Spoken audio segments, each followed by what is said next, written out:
It's it's 6:30 now, so I've started recording, Mr. Chair. Pardon? It's 6:30. I started doing the recording, but we're waiting for one person to get a quorum. Yes, that's true. And I just emailed Lynn, but I don't have a telephone number for her. Maurice, do you have a phone number for Lynn?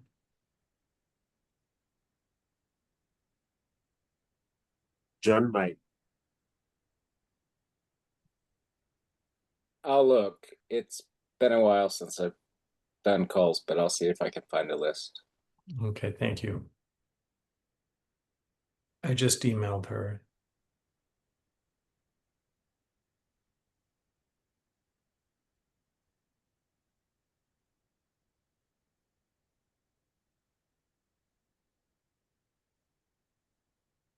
Oh, I do have a, well, let's see if I don't have a phone number for her.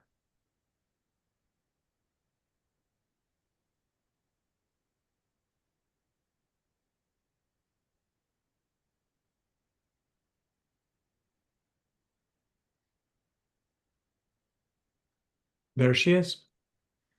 We have a quorum.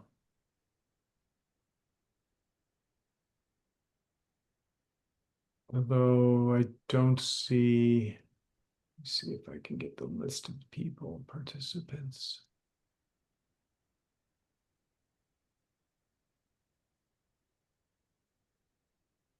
And we lost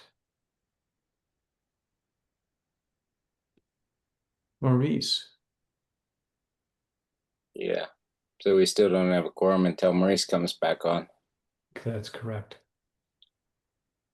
But it's only 2 minutes after. I'm here. I just joined on. This is Lynn. Hi, Lynn. Thank you. Maurice was here and we've lost him, so we can't continue with the meeting until we have a quorum. Okay. And so we're hoping that Maurice is able to rejoin us.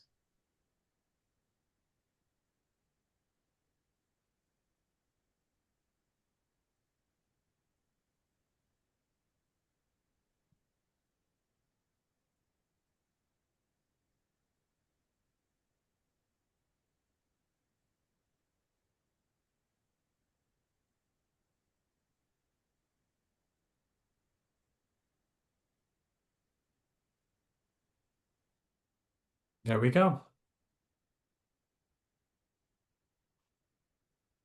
We have a quorum, Mr. Chair. Thank you. So I'd like to call to order the Armory Park Historic Zone Advisory Board meeting on September 16th at 6:33 p.m.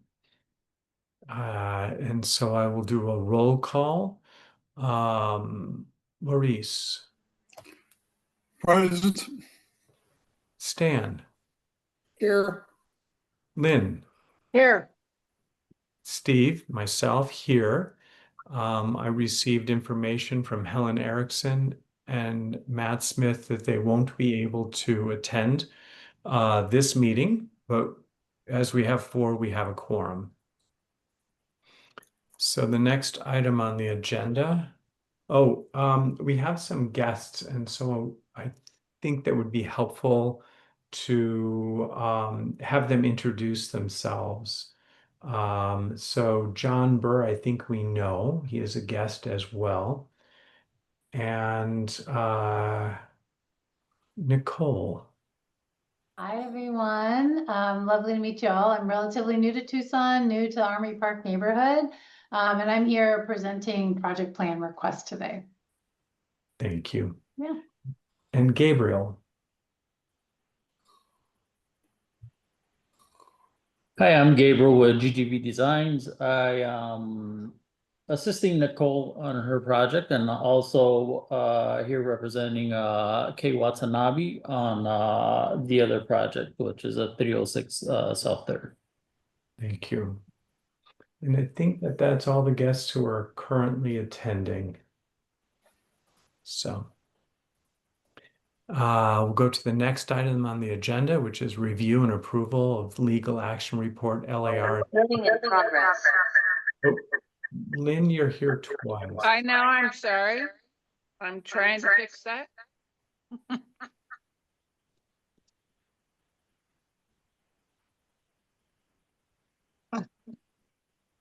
Okay. There we go. I think we're good. So back to item. Oops. I need to, hold on.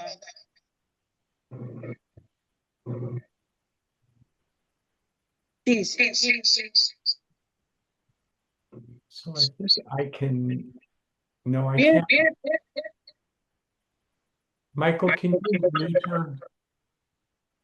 I'm on white, and that's the problem. Mhm. There's a lot of reverberation in your microphone, Lynn. I know, I'm trying to turn my phone off. I think I do this every time. The rest of the people, if you are not speaking, please can you mute yourself? I mean, I can mute people, but I it'll be think nice.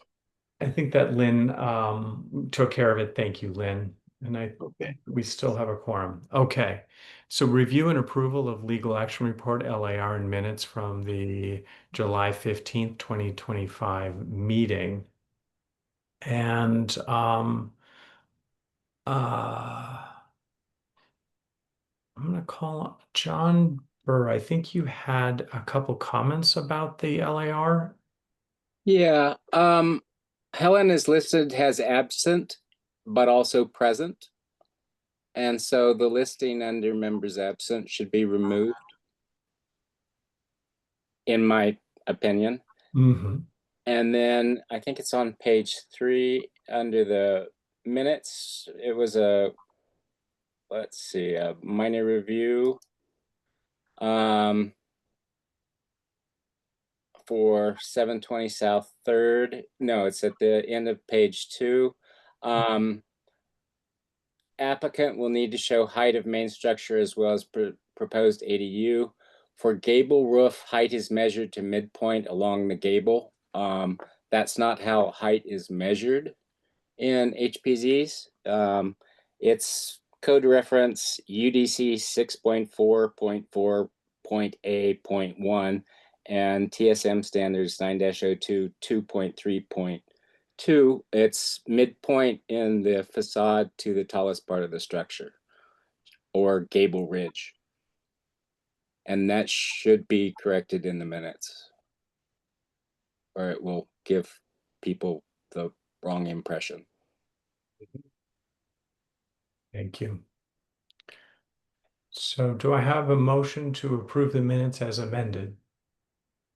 So moved. Stan Schuman. Do we have a second? Reese has raised his hand a second. Yeah, I will second the motion. Thank you. So any discussion? So then I'll call a roll call for the vote. Maurice? Aye. Okay. Stan? Aye. Lynn?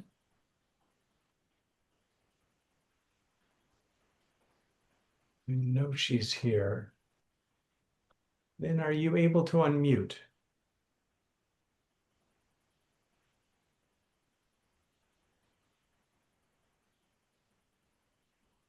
I cannot unmute you. You want to unmute who? Yeah, so we're waiting for Lynn to unmute, but in the meantime, I'll vote aye.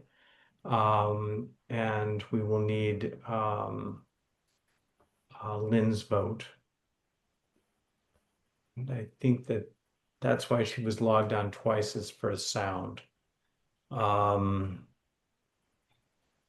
So Lynn, are you able to hear us? Well, she's muted. She's got her mic off and her video. Yes, Yes, I can hear you now. Okay, perfect. So, Sorry. so is that yes for the motion to Yes. approve the minutes as a, okay, so we have Yes. the motion passes 4-0. Call to audience. Mr. Chair, before Yes. we leave the earlier, Mr. Burke, can you please repeat the code section that you cited, please? Sure. Height is defined only in HPZ zones under UDC. Section 6.4.4.A.1. And it's also cited again in TSM standards 9-02.3.2. Thank you, sir. Sure.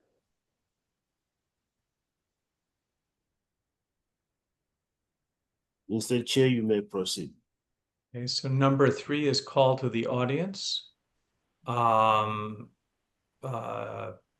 comment on any of the items on the agenda or the matters relevant to the historic, the Armory Advisory Board can be made prior to the meeting. And so was there anything received by 5 p.m. on September 15th? Any comments? No comment, Mr. Chair. Thank you. So we'll move on to item 4, which is reviews. And this is TP, it's a preliminary review, 0725-00131, 212 East 17th Street. And the proposal is to add a 14-foot by 24-foot single car garage with 2 options. Option A, full demolition of the existing 320 square foot detached carport and construct a proposed new garage on the same footprint. Option B, construct the proposed new garage addition on the southwest side of the existing 1,942 square feet main residence. Additionally, replace the existing chain link fence on the east end of the property to match the wood fencing on the west side, or to be composed of corrugated steel paneling for privacy. So this is a courtesy review. And do we have a presenter? So please Yes, go ahead. we do. Yes, we do. Nicole is here to present the project. Nicole, hold on, let me make you Oh, okay. And Gabriel Vargas is also here, kind of supporting as the architect and designer of this. So he might be a little bit better versed on how you guys like to hear this. So Gabriel, if you want to maybe support, I can add in or give some context to kick it off as well. Sure, not a problem. Thank you. hold on, Gabriel. Let me Sure. make you the co-host so you can share your screen. Okay. Oh, You can also just allow anyone to share the green button on the bottom, which allows people to share. Yeah, I'm currently disabled to share. that's what I just said. I want to make you a co-host. You can share now. Oh, there we go. All right, now I got it.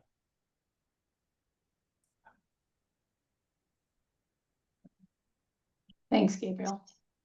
All right, no, thank you.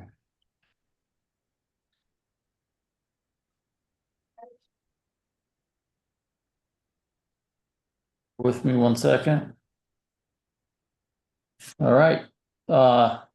Thank you to City of Tucson, Michael Taku. Thank you to Armory Park Historical Preservation Zone Advisory Board and all the community members. As mentioned, this is more for Nicole to investigate and us to investigate as to where we would like, or where would be a good location for her garage, knowing that this is a historical property. In the back of the property, I'll just jump back to the site plan. We actually have images here of an existing carport, which is a non-contributing structure to the historical overlay. This is one of the locations where Nicole would like to possibly add a single car garage. And it would consist of the demolition of the existing structure. We have a couple of challenges on both locations, but that's the first location. And then the second location would actually be on the southwest corner of the house. Even though it would be somewhat attached to the house, it would have its own independent structure, and the existing structure would not, I guess everything would remain. We wouldn't demo any stucco, and there are no windows to be interrupted on that side. The construction of the garage would be of wood framing with stucco to match the exterior of the existing house. The challenges we have for both locations is that we don't meet setbacks, and therefore we would have to go through the variance process as well. And so even though there is an existing carport on the southeast side, by demolishing it and reconstructing a new one, or even salvaging it, we would be repurposing the structure. Therefore, it would consist of us going through the DDO process as well. With that stated, I did some sketches of more or less what it would look like. Street view, I think, is the biggest factor that comes into the neighborhood and the neighborhood fabric. Obviously, the carport option would not be visible from street view. The second option that is attached on the west end would be visible, but vaguely. There's like a semi-portico slash gate entryway on that west end before you actually enter. And so, given the fact that the back alleyway is actually an alley and not a street, the main entrance would be from this street view. And from there, Nicole, do you have anything that you would like to add, or anything that you felt that I missed?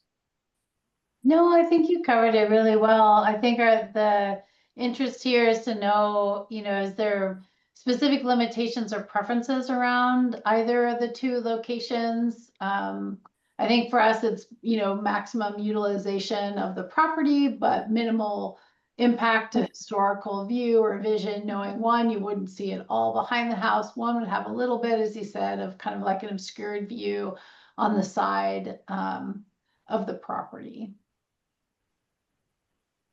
So before we go to a discussion, let me bring to the attention of Gabriel and the board that the historic review process has the ability to waive setbacks. So you will not need to do a DDO. So you don't have to do two processes for one project. So Right. either way, if you're encroaching on the setback, either as a standalone carport which is detached or attached to the house, if you're not meeting the setback, this board has the authority to waive those setbacks. Great, amazing. Thank you, Michael.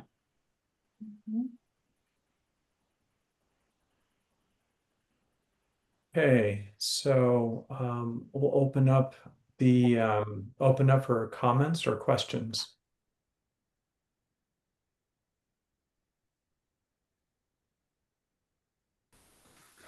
Okay, I have a question.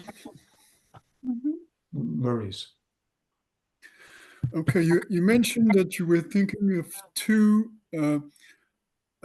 possible areas for the garage. Now, if I look at your plan, I only see the one which is attached to the house. Which second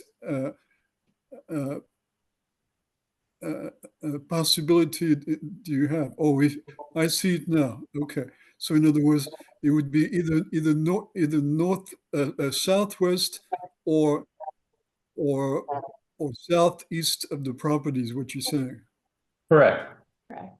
Okay, that was my question.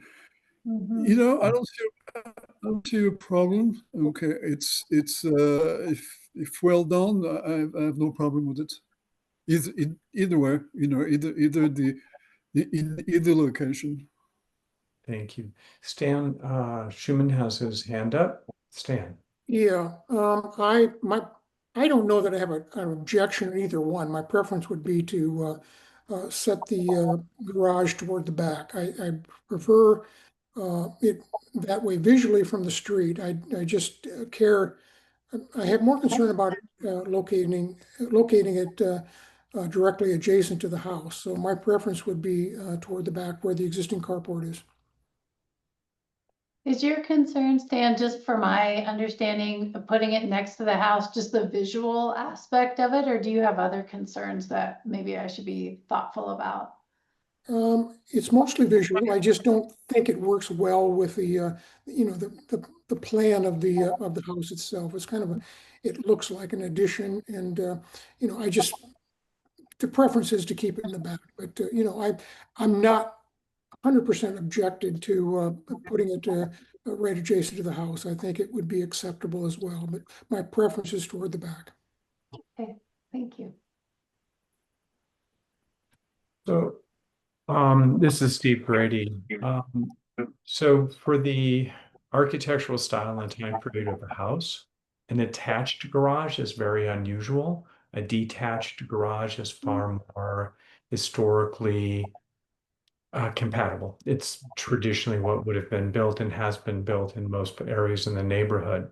So with both options being equal, I too would say that having a detached garage, one that it does not attach the house, would be more in keeping with the development style of our neighborhood, if that's helpful.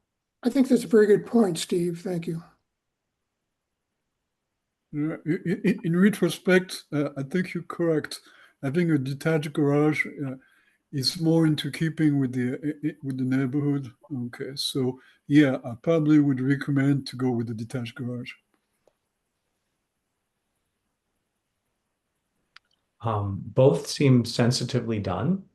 Um, we we would want a little bit more information on the, you know, on the additional door and these sorts of things, because usually a door with panels would be more appropriate and something that's recommended. But I think that this might give you some direction. Building on the same pad may have advantages, but I think that we would not be opposed to a detached garage that was also in a different location if that was convenient for you.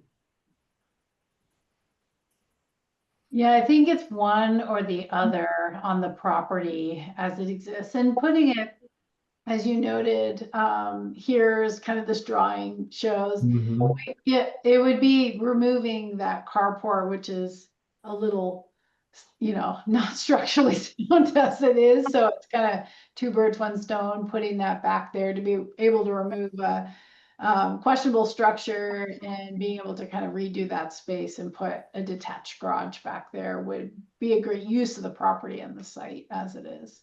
Thanks so.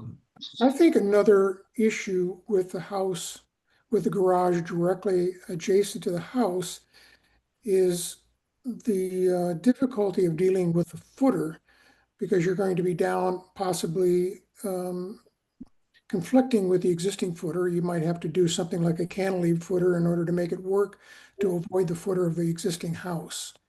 So I think it complicates the structure a little bit too when you put it adjacent to the house, especially when it's an independent structure.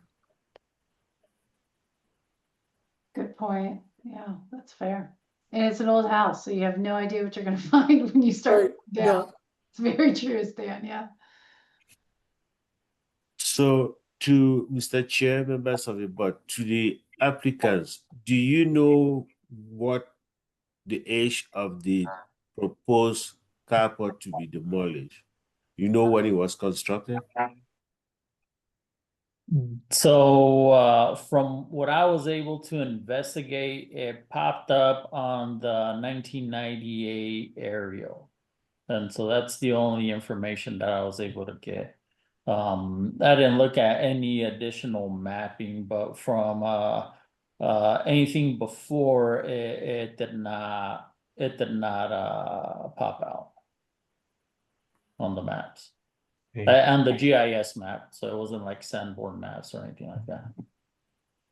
Mhm. John Burr, you have your hand up. Did you have anything to add? I do, but Lynn should probably comment first.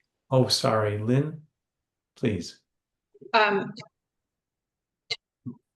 Question for you, Nicole. Do you have a preference for location? You And if know- so, why? Yeah, great question, Lynn. Thank you. I'm also, I think we're both a little split on it, which is kind of nice to have someone else decide a little bit. But I think next to the house to me seemed like a more efficient use of the property because it's such a long open driveway. And other than that, there's really no use of it because we'd have to maintain that for vehicle access, right? To stay with code to park in the back. And so it was my only, like, I think our only preference around putting it next to the house was just efficiency of use of property space. Okay, but it will work if it's in the Yeah, other location as well. yes, it will still work for us. Absolutely. That's why we brought both for kind of comment review, things maybe we hadn't thought Right. about. You guys are bringing up great points. Mhm. Okay, that was my only question. Thank you. Thank you, Lynn. John and then Stan. Hi, Nicole, and I think that's your husband. Yeah. Welcome to the neighborhood. Hi, everyone. I just did a little digging. We don't have a property record card for this property, but I did some digging at the assessor's site. Mhm. I cannot find that a permit has been pulled since 1976 for the site, but the whole rear addition, which enclosed a former porch and has 2 new rooms or something, Yeah. that's the back part of the house, was built in 1981. Mhm. It's been through 2 hands in the last year or two. The Yeah. porch was never reviewed. The structure was never reviewed. It's probably from the 90s, the carport. And the front fence was chain link until 2023.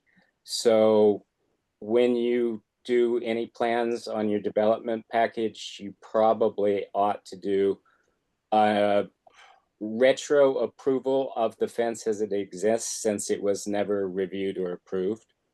Oh, The one that's there, okay. in addition to whatever you're planning elsewhere on the site.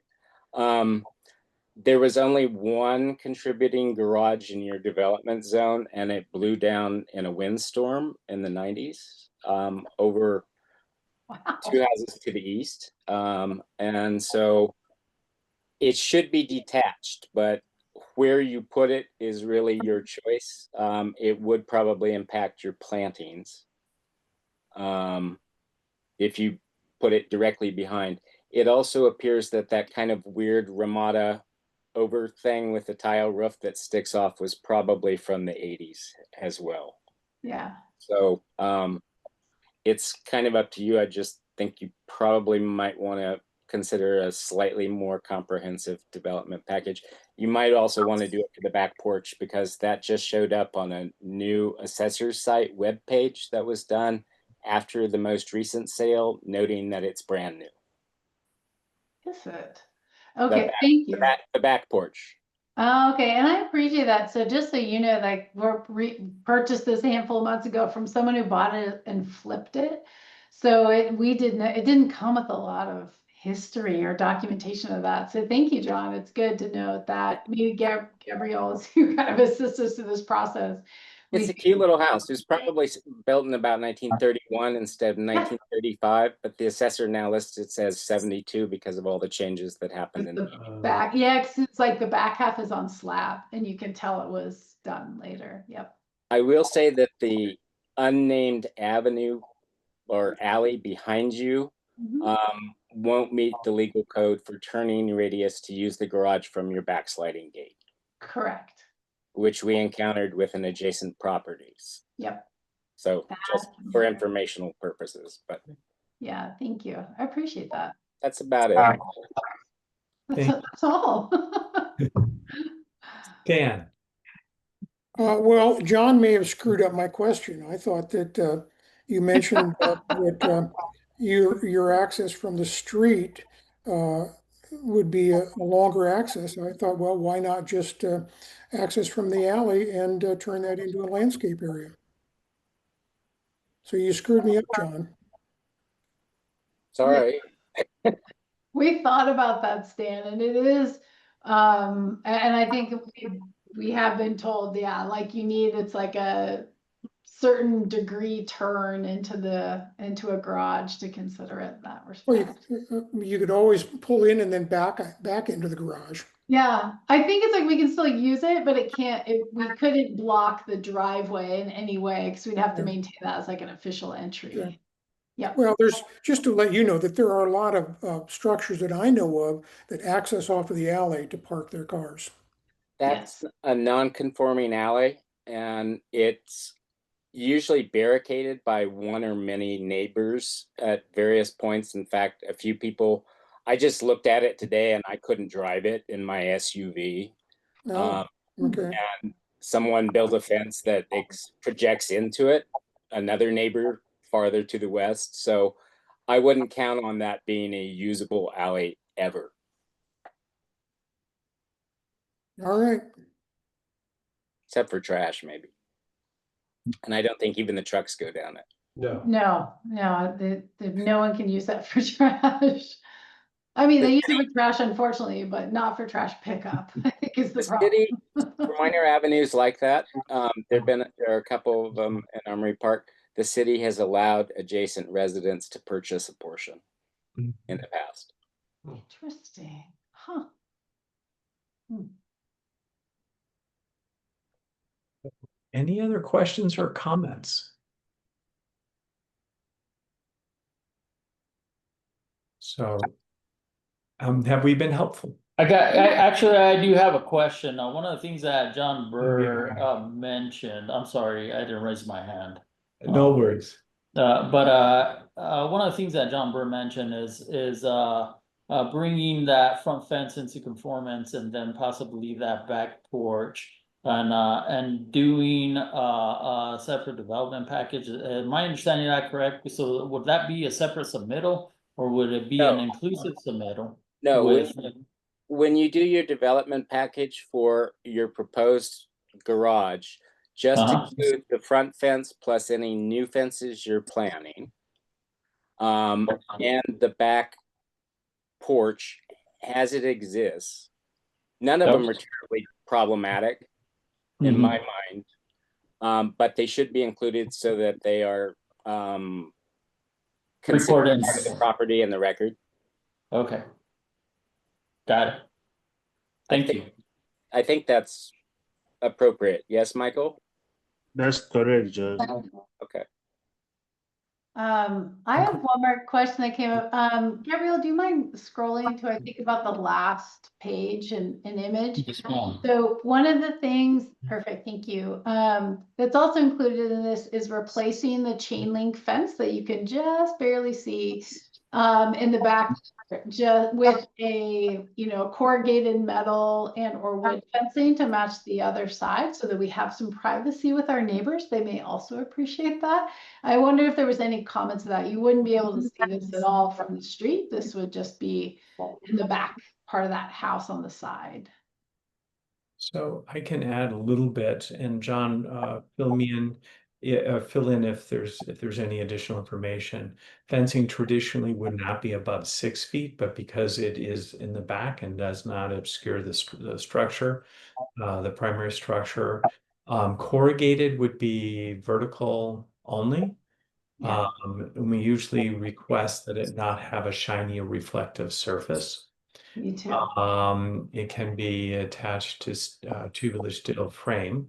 Wood fencing either wood with post or wood with tubular steel frame has also been approved in these situations. Okay, fantastic. Thank you for that. The only thing I'd add is you do have vertical corrugated up against that garage in the non-functional alleyway already. And it does occur on adjacent properties in your development. So either option. But Yeah. as I said, since you're doing those fence plans, put it in the garage package, single permit, and just retroactively fix the stuff that's never been permitted. Got it. And in this case, because that garage would be like on property lines on two of them, is this, Mr. Taku, you were mentioning, I think, or maybe it was Stephen, mentioned there's like, we could get variance at the same time approval from this group, since that would be like on lot line. Did I hear that correctly? So the code says that you need to show that you are meeting the prevailing setbacks within your development zone. If you are proposing, like I see here, you are proposing 3 feet. If you were to do a detached garage and you are able to show proof that there are other structures within your development zone that are also 3 feet, then this body has the authority to say, based on the fact that you are meeting the prevailing setback within the development zone, that 3 feet setback should be waived. So I'm looking at the aerial. There is a structure to the east of you that is a structure to the east that looks to be similarly close to the corner of the property. I don't know what that structure is. John, do you happen to know? Yes, that was the original contributing garage to the property along that next street. I think it's 218 is the address, and it had 0 setback and would set a precedent, but it blew away in a windstorm. So there isn't really a neighbor to the west does have a contributing shed in their backyard. Yeah. I would say you probably could make a very reasonable case for setting it up against the property line at the rear, but not so close to your neighbor's fences. Even though the existing carport already is, the existing structure is already on lot line. Is it on the lot line? It is. It is on both the alley lot line and the neighbor's lot line. It's so like the fence starts at the existing carport. Again, that shed that you're going, or carport that you're demolishing, isn't a contributing resource, and it was never reviewed to go in, so it does not set the precedent for you. Okay.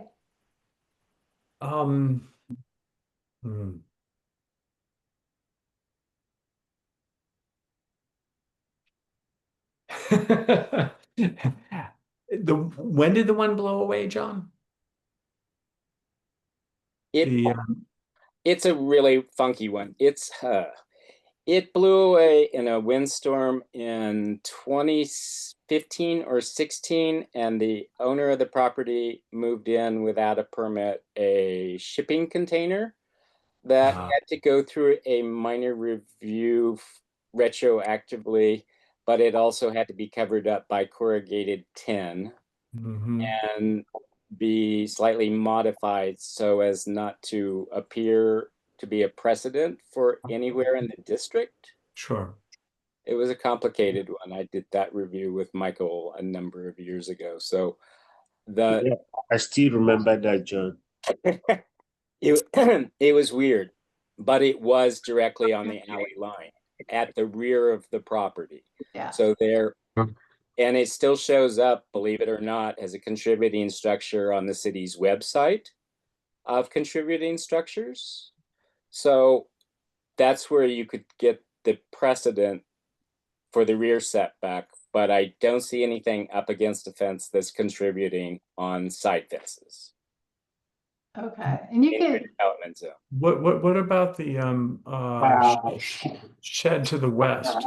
Because that's on the property line, isn't it? yes. It's on the neighbor's property. That is part of our fence. Yeah, it's like their shed. Yep. But This it's document, not historic, but it is permitted, yeah. correct? Okay. If you can make a case and you talk to your neighbors, Mhm. have fun. Okay, they're really nice. You never know. And if Gabriel, if you could scroll up to, I think it's like page 3, it almost shows you guys a little bit better image, like up a little bit. If we made that bigger of like, oh, that was it. That the carport one. There you go. Like you can see it's like the fence is one of the carport walls. It's on lot line, and the back is like the neighbor's lot line as well. So yeah, you can just see that. Yeah. Mhm. So that's what the existing, a little bit better on the existing structure and how it is right there. Mhm. You probably won't be going through any conflicts to demolish that structure. Probably not. Yeah. I think they'll appreciate the fence too. Maybe it's like a, a welcome neighbor gift in some respects. Excellent Okay. question. Any other questions on this item? And thank you so much for bringing this for consideration. And I wish you great success. And we look forward to the next reviewing it again when it's um, official review item. Sure. A little more formalized. Well, thank you all for your feedback, review. your time to look at this and all the things I had not considered or thought about. Probably Gabriel has, I had not. So I appreciate all the feedback. And welcome to the neighborhood. Thank you. It's really lovely. It's a good house. We love it so far. Tons of character. Nice. Yeah. So we'll move on to reviews. Oh, pardon? No, I just said thank you. I'm sorry. I didn't mean to interrupt. No worries, no worries. So we'll move on to review B, SD 0125-0004, 306 South 3rd Avenue, and it's actually 4 zeros. Renovation and restoration of the exterior plaster to be repaired, refinished with mud plaster over the unstabilized adobe and repainted. Deteriorated mortar, restore all exterior exposed wood trimming. Windows and doors shall be repaired and restored. The existing chain link fence removed and replaced with a corrugated metal fence. Full review contributing resource rehabilitation standards. So, Gabriel, I think you'll be presenting on this one. That is correct. Thank you, Steve. Yeah, Mr. Chair, members of the board, I may want to add that I think the applicant actually went far enough to hire a knowledgeable architect to review the proposal on this one, and they hire Vint and Associate to guide them on what kind of stucco they are going to do on this building and that kind of thing. And I think in your design package, what was submitted to you, you will see the recommendation that Vince and Associate provided to the applicant in the course of doing this review. That's the only thing I wanted to add to this. It's a property which has been standing there for quite some time, and I think that renovation and whatever is being proposed to be done here, they are putting in every effort. And with my conversation, they are ready to undergo or take any action that you may suggest to them or require them to do. That will end my staff presentation. And Gabriel, you may continue. All right. Thank you, Michael. as mentioned, let me just bring this project up and share it. I think I still have the rights to share. Give me 1 second. You're still the host, so you still have the rights to share. Thank you, sir. Nicole, you're welcome to leave if you need to. She had asked. I think she wants to stay Yeah. and look at this presentation. Right. If it's... Well, let me see. 1 second.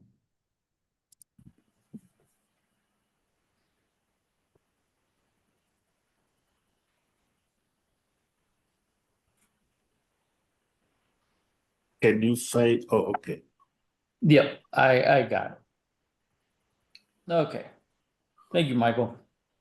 As Michael mentioned, this property has been standing for quite a while. It's gone through quite a bit of abuse from vagrants going in there. It's cooking, starting fires, and living illegally. Mr. Watanabe, who I'm representing behalf of, unfortunately he couldn't be here today, is looking to restore this, and so Mr. Watanabe found this to be kind of a challenge that he would like to take on. And I think it would be a great experience for him to go through. Unfortunately, he wasn't going to be able to attend today.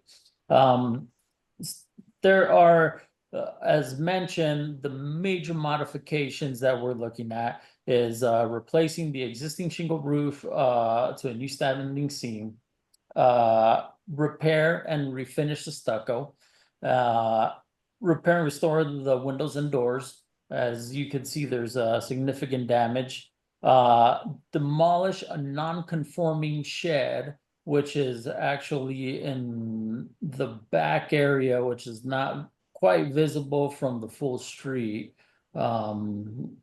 which is located off on the west end, southwest end.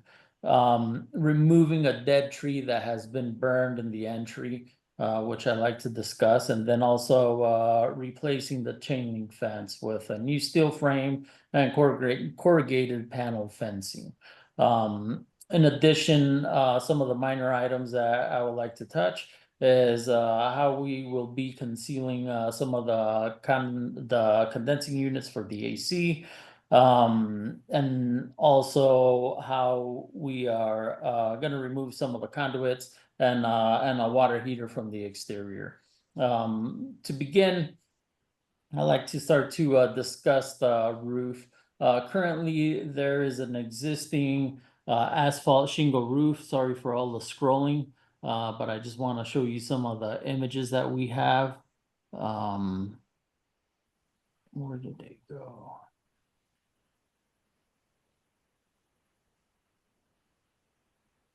So this is the non-conforming shed. We'll get to that one. And why don't I see pictures of the roof? Either way, we have asphalt shingle roof that appears to be placed sometimes in the 90s.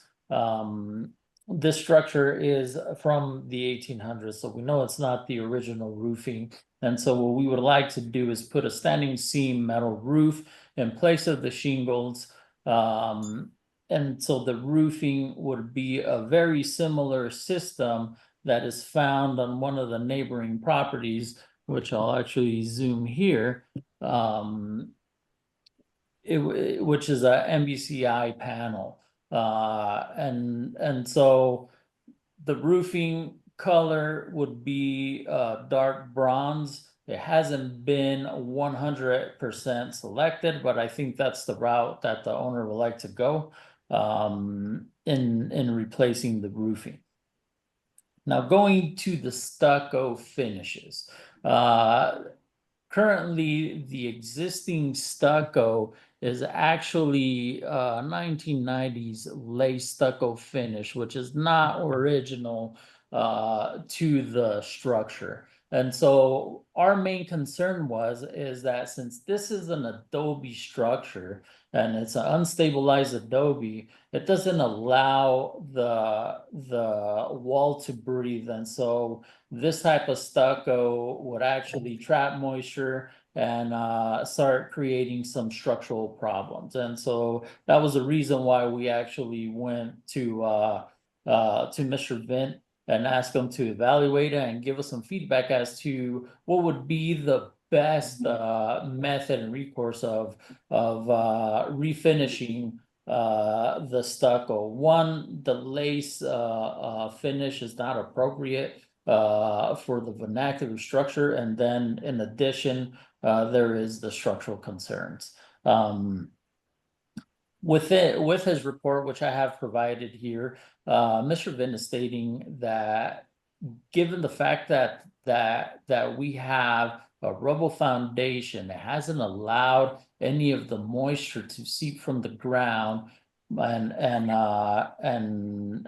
have a capillary action and stem up to under the stucco and cause any damage. And so the way he tested it was by tapping the wall and trying to find hollow areas, which he didn't find. And so it's kind of a good news and bad news. The good news is that there's no structural issues. The bad news is that in removing a stucco such as this may cause some damage to the actual adobe. And so what he recommended, or his experience previous to this, was that the way it would have to be removed, if it was removed, would have to be with hand tools, scoring some light saw cuts along all the stucco and hand chiseling out the removal of the stucco. And even though, you know, it may be a tedious process, it's not guaranteed that the actual adobe wall will not be damaged. And so what he is recommending is just doing a stucco finish over the existing. And there is some cracks on the wall, which I was looking for here. And this appears to be some settling from early on in construction. What he recommended was actually having some fiberglass dowels embedded in there and then stitched up within the wall prior to doing any of the stucco work. And so that's a common way that this adobe wall or the adobe walls are repaired. He also recommended Manny Aranda to actually do some of the stucco work, who actually has some experience doing historical properties, and Mr. Watanabe is working with Mr. Aranda to actually do some of this work. Going on, as far as the exterior windows and doors, all these windows and doors appear to be original for the most part. There is one door that isn't original, but we actually found it inside of the house, which is a plus, but there is significant damage. And so there's going to be certain parts of the windows and doors that will need to be replaced. However, the idea is to use the same glass or salvage whatever glass we have, repair whatever is needed. Any rotting within the frames to be replaced.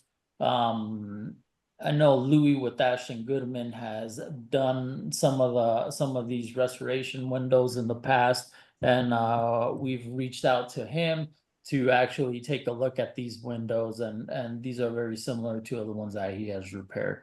Same thing with the doors. The doors are there are some wood paneling, and I'm looking for the actual drawing because we did a detail in reference to the existing window and showing a schedule as to which parts of the doors are to be replaced. And so we went through each door, and so if I think there's some some bottom rails and stiles that need to be replaced on some of the rotted wood of these doors. The intent is to maintain and preserve the existing look and as much of the existing of the house as far as the windows and doors go. And in addition to those repairs, there are some attic vents and bottom vents that actually are wood and have some minor rotting, which will also be repaired. But the idea is to reuse as much as the existing wood, remove some of the paint if necessary, and refinish the existing vents, doors, and windows. Now going to this non-conforming shed,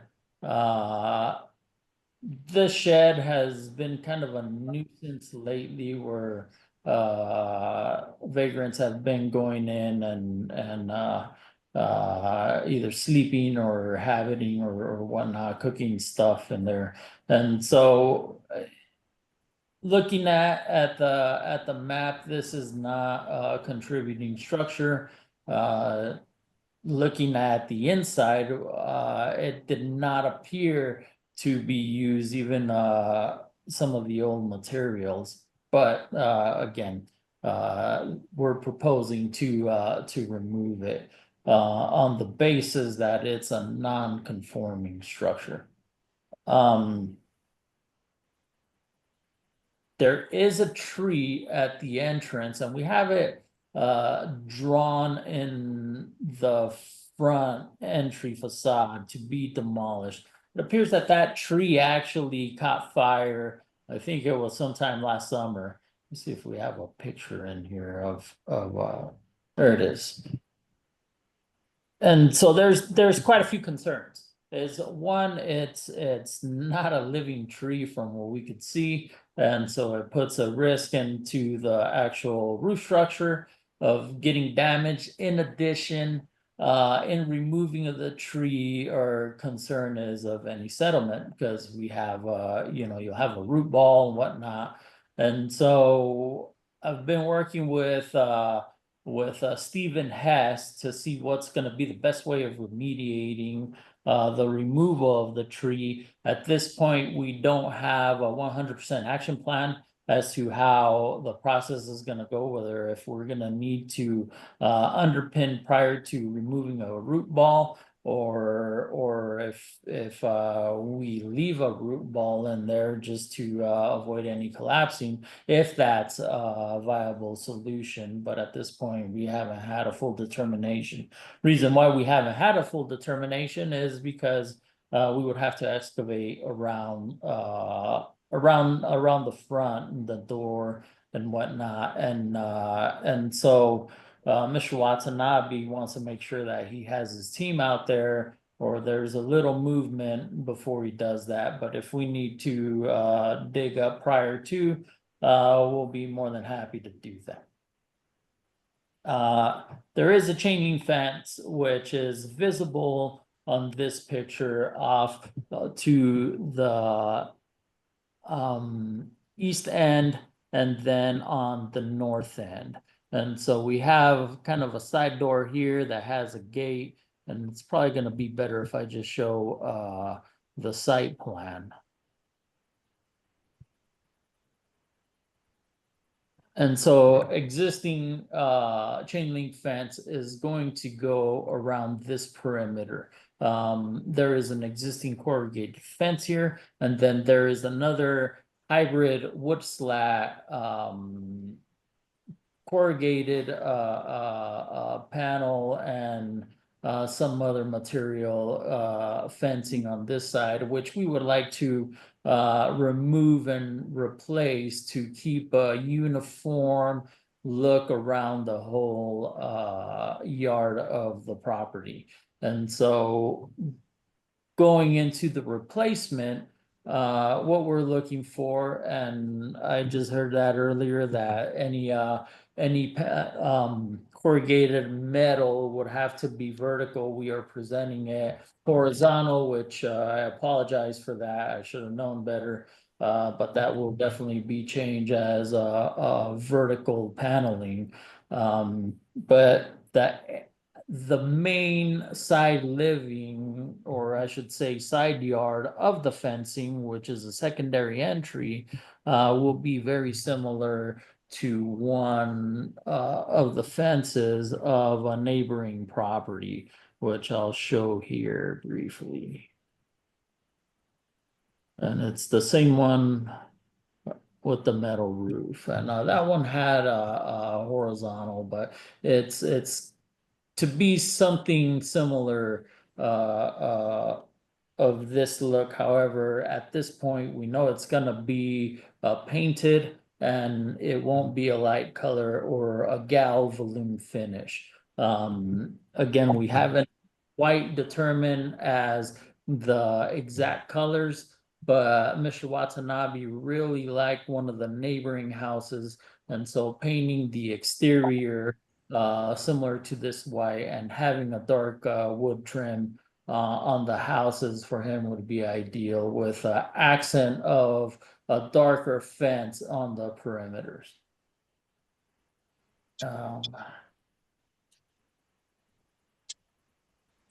Give me 1 second.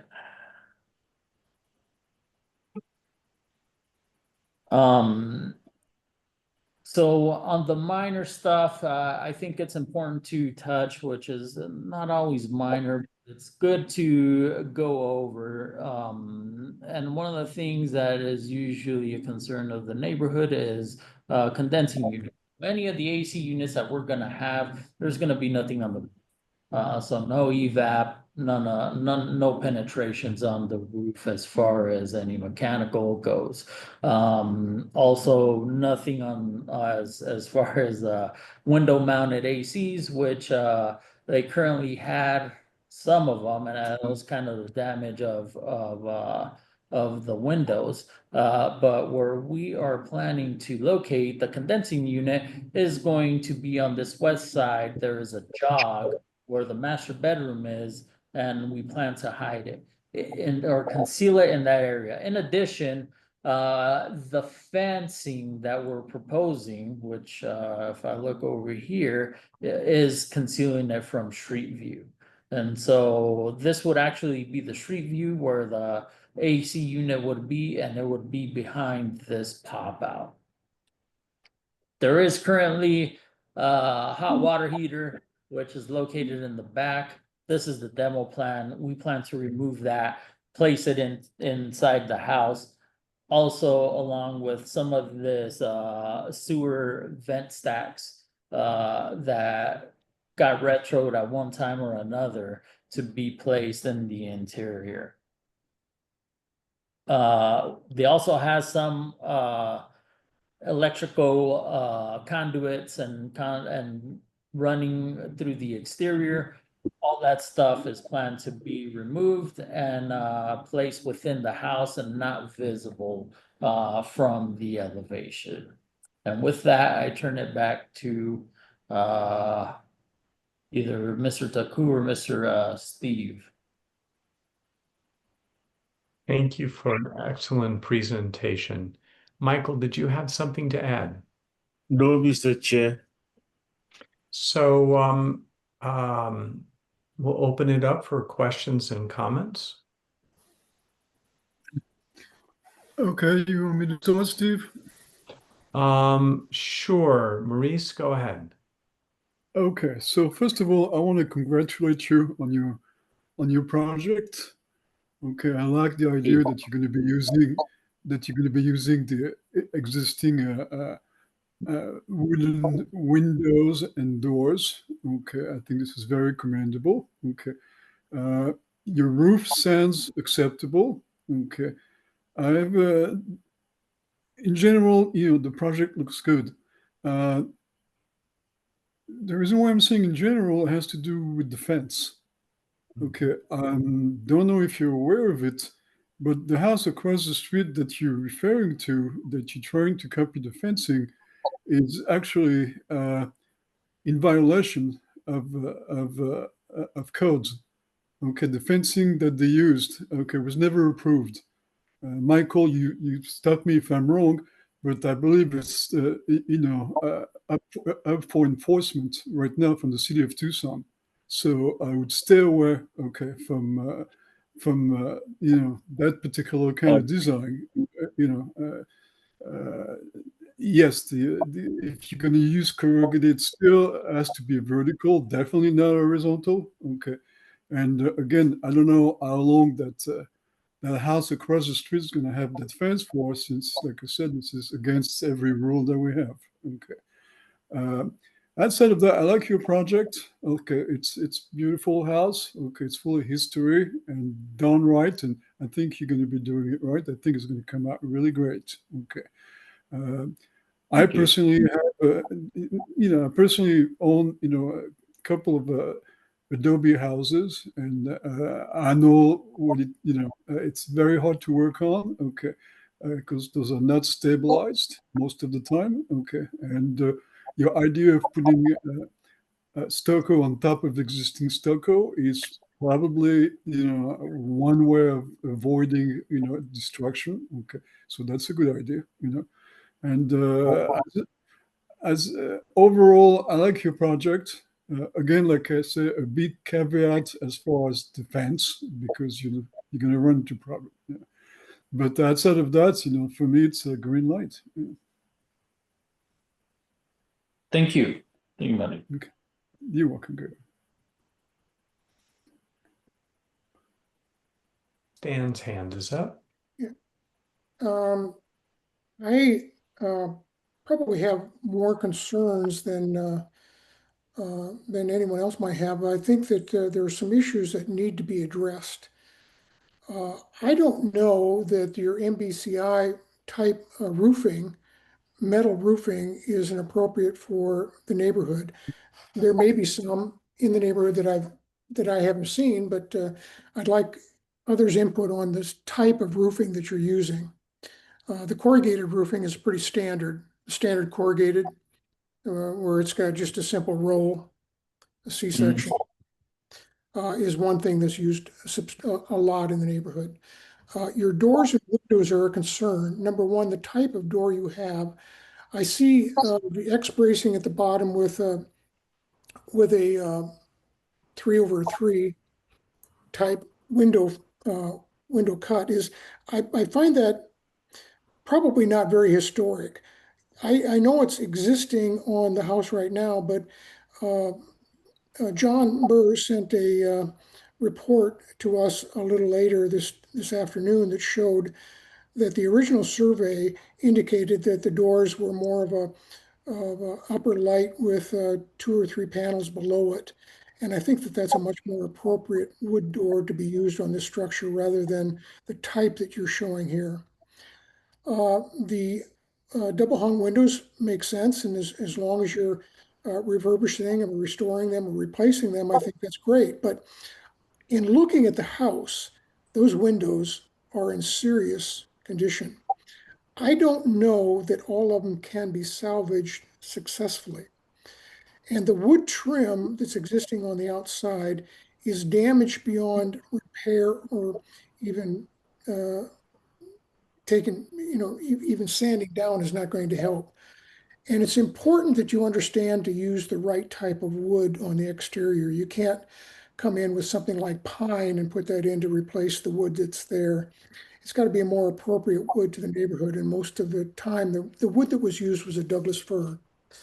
And it's something that you need to take a hard look at what you're doing, and also talking to the people that are doing the repair work, because I think you're going to have to probably replace a number of the window sashes in order to make them work.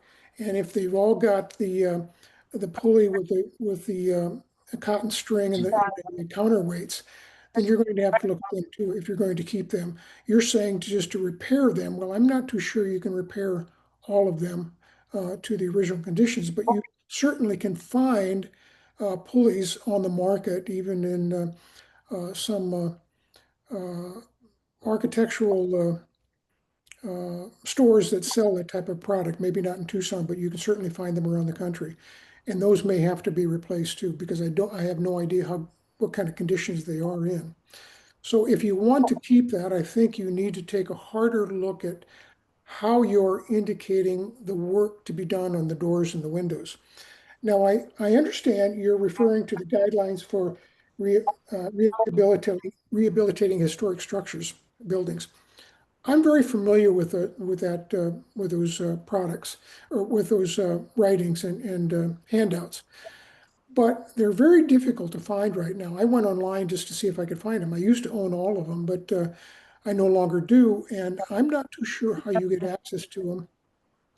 And if the people that are doing the work are familiar with how to get in touch with them, because they are important, they're valuable, and they give you a lot of information in terms of how one approaches and takes care of the type of rehabilitation you want to do.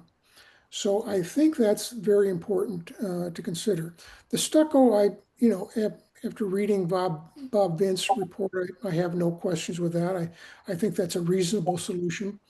I agree with Maurice on the fence that needs to be reviewed from a standpoint of material usage and the vertical placement of the metal rather than the horizontal.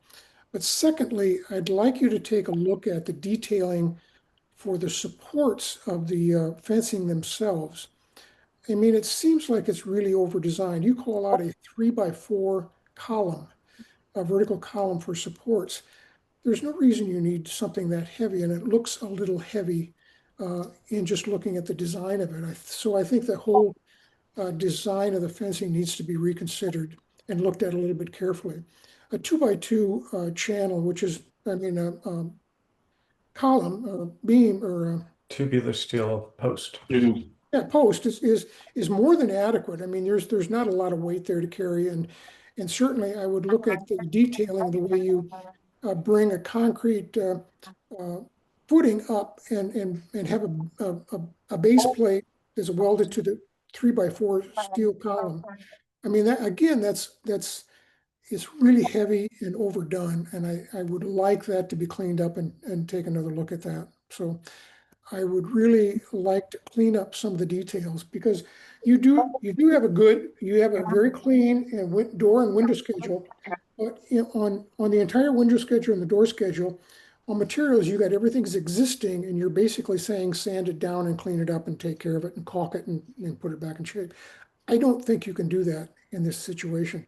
And I'm concerned about who you might find, or who you can find, to actually do this work, because it'll turn into a disaster if you don't have qualified people handling that, both of those doors and windows. And the same is true for the eaves, the wood trim at the eaves. A lot of that looks pretty damaged and would probably have to be replaced. So I would like very much to have that looked at.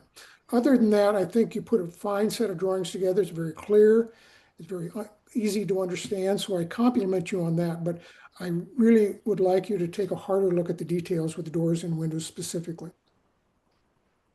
Okay, thank you, sir.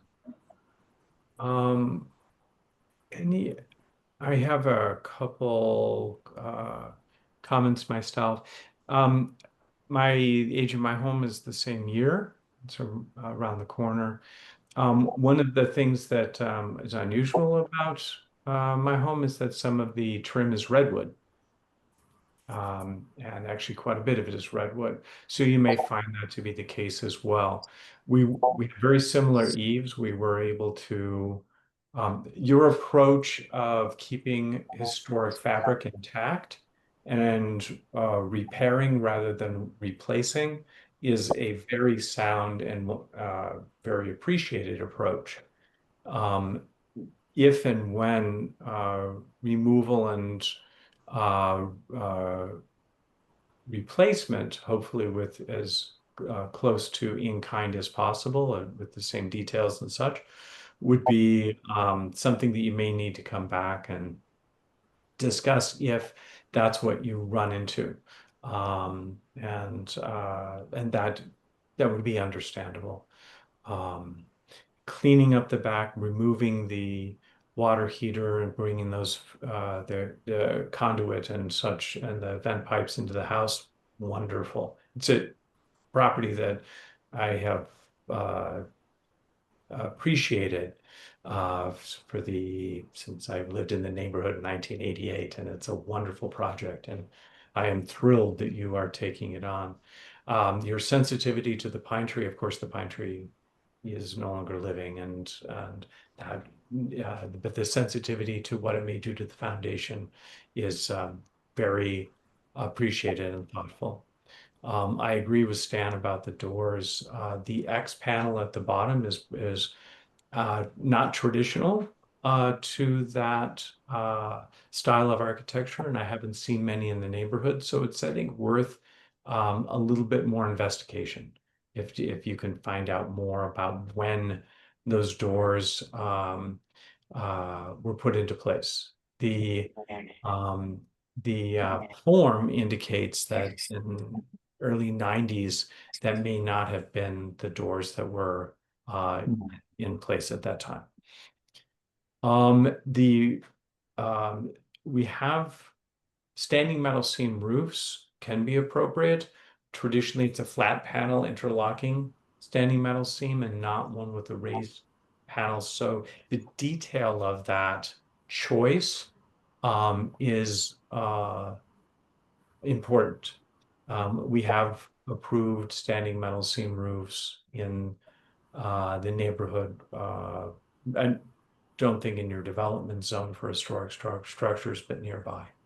The one at 13th and 4th Avenue, which is included in your images. The fencing, traditionally, because you have two street frontages, the fencing along the, I think it's the east fence, would be ideal to be truly, I think that's, not sure why. Okay. The east fence is something that you may want to, we would encourage you to do something which you can see through very readily and would not have opaque panels, standing metal seam or any others. But then once you're back from the back corners of the house, on the basically the west side and the south side, from the front face of the house back and the front face of the house back, that is where a taller and opaque fence would be appropriate, including standing metals, not standing metal, same corrugated metal, but in its vertical form. Again, we look at color and finish, so that is not particularly reflective. And so those are the comments that I would make about the submittal as proposed. But it is, you've given us a great set of documents to refer to, and gave us a lot of opportunity to comment even on the details, which we appreciate. Thanks, Stephen. So do we have a motion? Well, doesn't Lynn and John want to John has comment? his hand up. And excuse me, I will just say all of my questions and thoughts and concerns have been addressed by everyone prior to me, so I have nothing new to say. Thank you, Lynn. Thank you. John. Thanks for letting me comment. I really appreciate that you're trying to restore this house. It's a great old house. It's there's no definitive construction date, but it's obviously in the 1890s. It didn't appear on until the Sanborn map of 1900. But it has been way toyed with over the years. So for instance, it had a wood picket fence until about 8 years ago. That was never reviewed or permitted with vertical pickets, which were torn down when they put a tent structure and turned the whole yard into a driveway. It was addressed on 13th Street in the 1890s and 1920s, but its address since that time has always been South 3rd, and so that's the primary facade, although it, as Steve said, it's on a corner, so both facades prevail. The north entrances had probably an original roof that was removed somewhere between 1960 and 1974. And even the property record card that you pulled up shows that the south porch out the kitchen door originally extended and wrapped around the south of the building. So that part, again, has been toyed with. Because it's a transitional Sonoran property with a gabled style roof. The 2/2 window pattern is probably the original, and you've got one on there. It's showing it's the north side of what you're now calling the living room, and that's probably the pattern for the windows you should go for on this house because it is appropriate. And the big open windows that are existing now on the north facade and in the east facade probably have been toyed with over the years. I agree with the doors. I did send the Armory Park records, which show the 1974 and 1994 standards, and all the doors were single light over three horizontal panel wood doors, not anything with an X. So those could go. Stop. Time to tear down the shed, the tree. I think you should totally rethink your fencing. So I think the board probably and you would be better served with a continuance, but that's my comments for the moment. Thank you, John.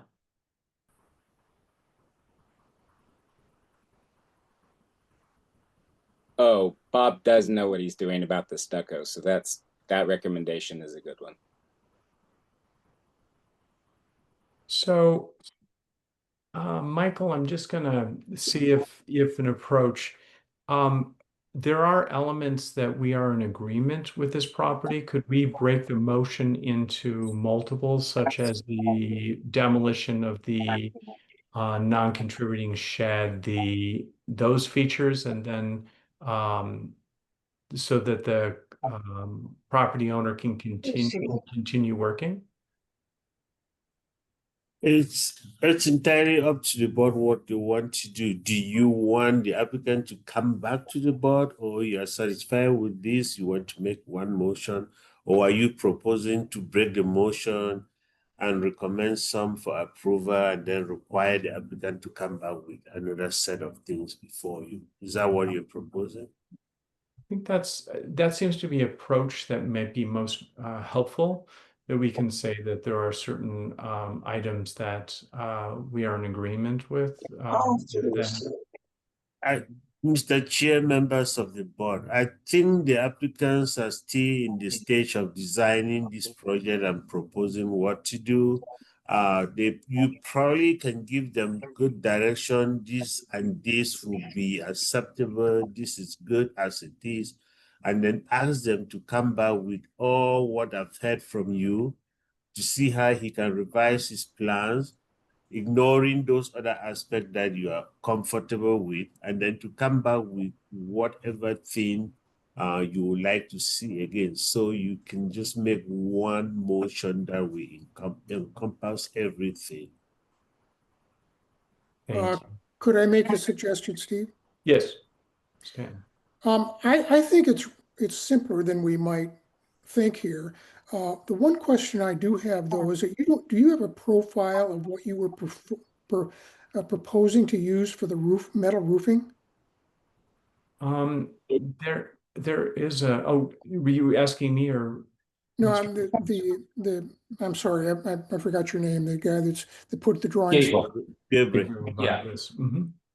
Yeah, so the only thing that I got from the owner at this point was the color option. But as far as the profile, I think it was gonna be what is it, the PBR? Meridian. Which one? The Meridian. The Meridian one? So I think it's just the PBR panel that he was requesting, Well, I'm which not, is I'm which not is familiar going with to that. be a rib panel.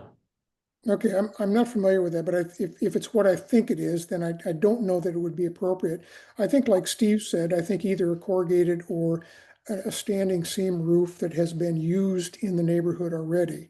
I think the profile that you're suggesting is more of a commercial type of profile, and I don't think it's appropriate for this house. So what I would like to see is the drawings revised to indicate the type of roofing and to provide us with a profile, to modify the fencing around wherever you intend to use it, to detail it per our recommendations and bring that back so that we can take a look at that and make comments on it. The doors and windows, I think, the door types I'd like to change to what we were talking about originally, which was a single light with a 3-panel door or something close to that. But, use the neighborhood again to get some ideas of typical doors, and we'll take a look at that. I think what you've got is inappropriate. So the only other thing that I would comment on is the actual fact of how you prepare and repair the doors and windows. I am concerned about that. So, keeping them the way they originally were great. I just want you to be aware that that may be a little bit more complicated than you think. And to probably be consistent on all the windows, like John said, you've got a 2/2, and you've got, and most of them look like just a 1/1. Or no, you've got actually on the west elevation, there's a 2/2 there too. So I don't know if they're existing or not, but I'm not too sure. I think the 1/1 is probably the more appropriate window to use here. So, Okay. um, I do have a question. So you do have a concern as far as the windows go, where I think we may need to rebuild all these sashes. Would it be appropriate to provide the committee a sample of a rebuild of window sash that could be installed in? Yeah, that would be great if you could do that. I mean, are you keeping them wood on the inside and outside?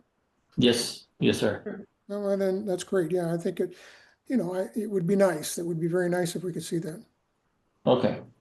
so that sounds like a motion. Was that a motion, Stan? Yes, I mean, I try to keep it as simple as possible. I'd like to clear up the question on the roofage material, correct, issue the changes that we suggested on the fencing around the property, change the doors out to our suggested style, and I think the repair work on the doors, windows, and trim are clear and understandable. I don't know that we can do any more than what we've said, but I think that it would be nice to give us a little bit more direction in terms of what you think needs to be done there, and to be careful about who you get. I think we should do we should continue. Okay, we should have Maurice, we actually have a motion, so we need to have a second before we can have discussion. well, it's not a discussion. I think it should be part of the motion. Okay.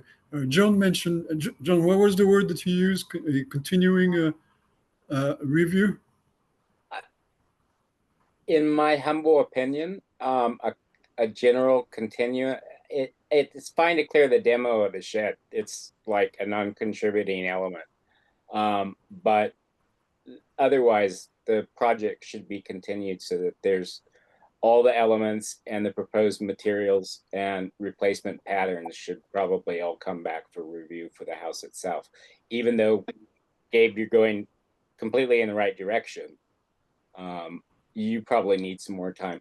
I do want to comment that corrugated is prohibited, in Roofing. Armory Park in front fences. So you could do it for the side fence adjacent and to basically do the southwest corner back from the facades, but not out on the street face.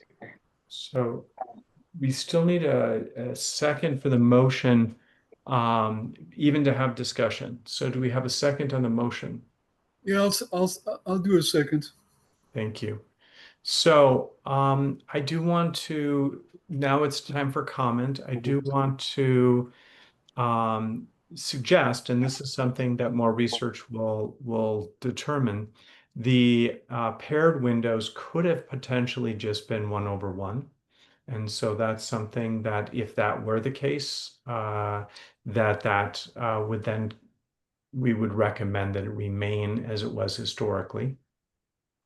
And corrugated metal on primary structures is not something we recommend for roofing, is not something we recommend in the neighborhood. Corrugated metal for auxiliary structures, sheds, garages, these sorts of things does have a lot of historic precedent. The standing metal seam roof, if it doesn't have the little corrugations in between the flat panel to the standing metal seam portion, has been improved. And so we're just looking at a profile. I think that that's clarification. I don't think that changes the motion, Stan, does it? No. What I made? Okay, so the motion stands. And Stan, did you say anything about the removal of the shed? No, I didn't. That should be, you mean the old fence? The old fence and the shed structure. No, I didn't, but yeah, that was understood. I felt that that's already fairly clear on the set of drawings, so I'm not going beyond that point. So, but Okay. yeah, the existing structure, which is non-conforming, should be removed, yes. Okay. Is that agreeable to the second? It is agreeable, yes. Thank you. More discussion. Okay. So I have a question. Yes, Lynn, please. Will they be able to continue work on the parts that are not up for additional review, such as changing out the water heater, changing the electrical conduit, working on the stucco, all that sort of thing, or will they need to wait for this new review? I think it is, I mean, of course, we're only the first of the review process, but I think that, and we're only recommending board, but I think that if the PRS Plans Review Subcommittee were to agree with us, then they could continue to work on the project, which is one of the reasons we're hoping to break this in up into portions. And then we're asking for a submittal for fencing Okay, recommendations. gotcha. Thanks. John, you have your hand up. It's a question for Michael. I expect that if the case is continued, plans review won't see it before a recommendation is made. Is that true? That is correct, Mr. Bird. I wanted to bring to the attention of the board that I am not sure whether this motion you are making like this is your final motion to move the case to the next body, or you are still expecting the applicant to come back to you. If the applicant is coming back to you, they cannot go to PROS. If this is your final motion, fair and good, they can go to the next stage, which will be PROS. And to answer to Len's question, if this thing is not yet approved, we do not encourage work to be done without obtaining permit. If they are working on it and doing anything without pulling a permit, that is technically a violation. Thank you for the clarification. And if that is the case, then I remove my second until, and I propose that we have the applicant come back with the solutions for the roof, for the fence, and for other issues that were raised. Because once we give our okay, there's no turning back. So I think we should be a little more safe about it. And I know it takes more time, and apologize for that, but we need to have a more definite plan here before we approve it. So I would recommend, like I say, a continuance, that the project applicant should come back to us with a revised plan.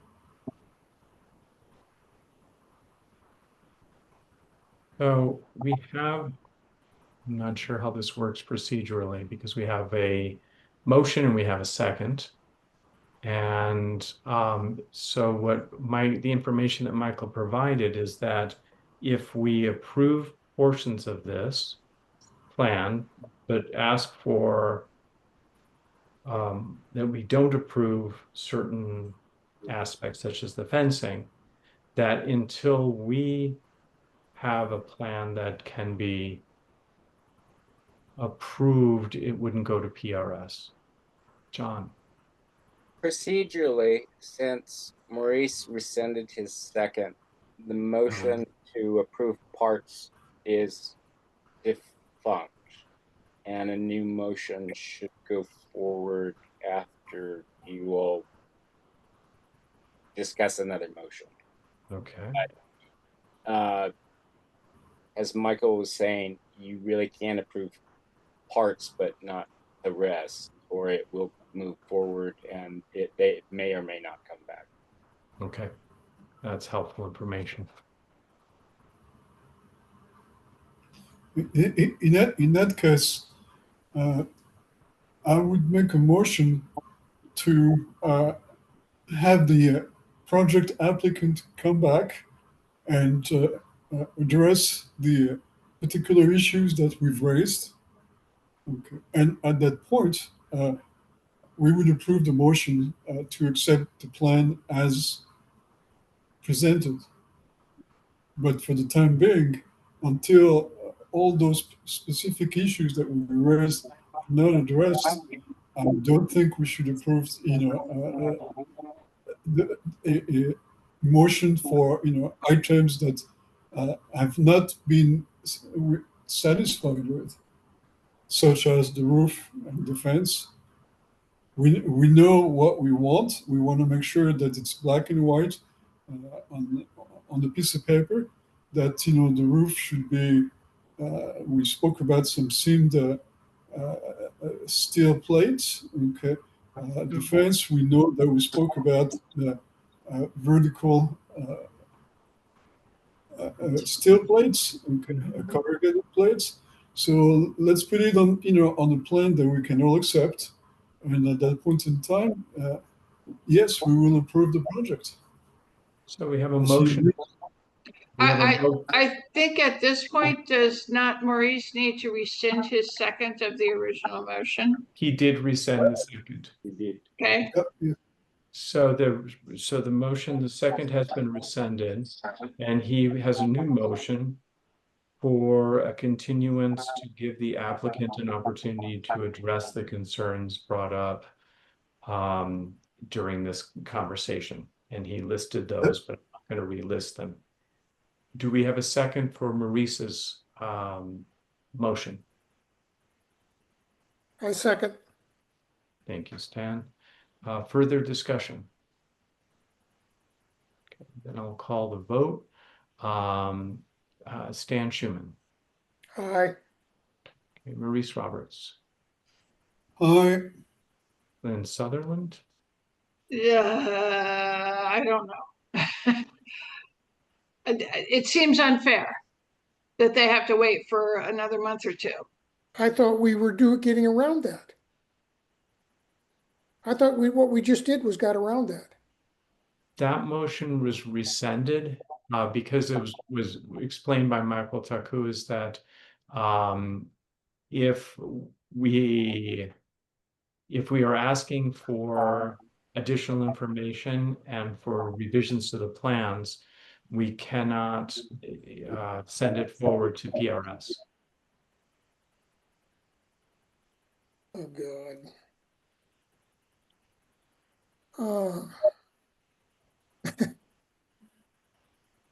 So my comment, I want people to feel good about the Historic Advisory Board. I want them to invest in this neighborhood. I don't want them to be stymied because of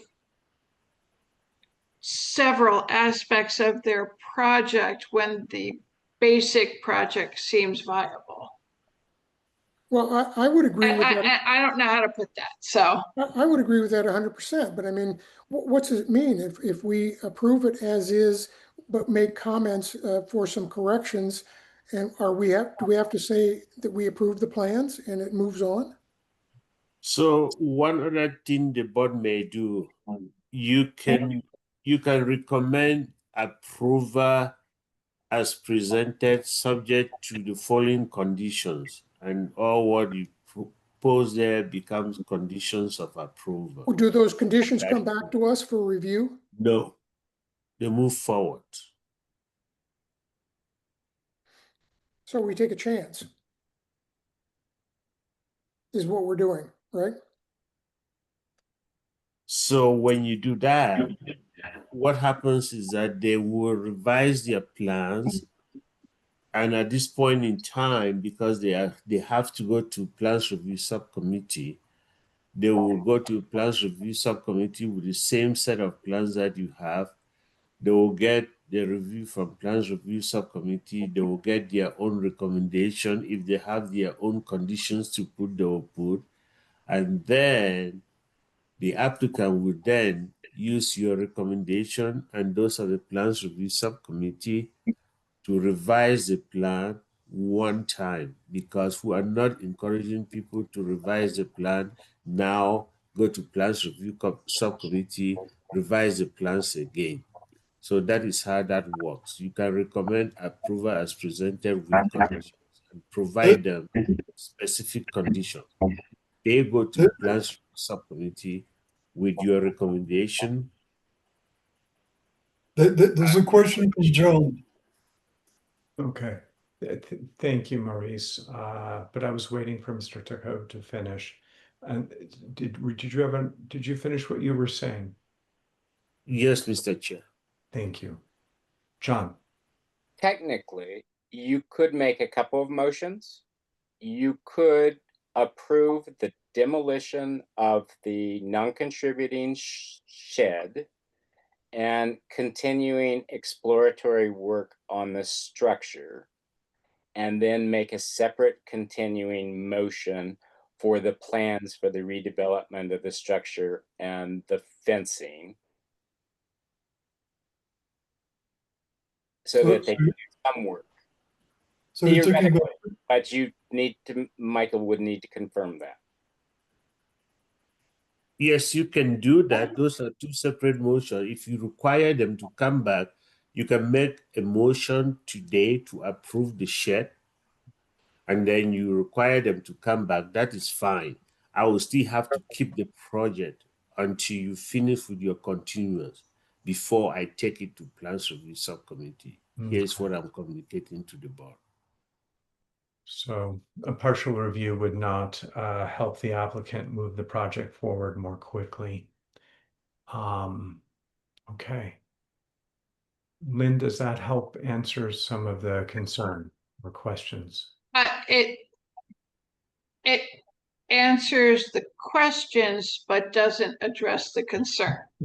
Mr. Chair, Uh-huh. you were in the process, there was a motion, it was seconded, you were doing a vote. And Okay. so you need to finish that vote. Finish the vote. You are quite correct. So Stan, you had said yes, correct? You were talking to me? Yes. I had Maurice saying yes. I had Stan saying yes. I believe the chair said yes, and we were left with one vote. Lynn, Which is me. So that is the continuance. Yes. To come back with the recommended changes.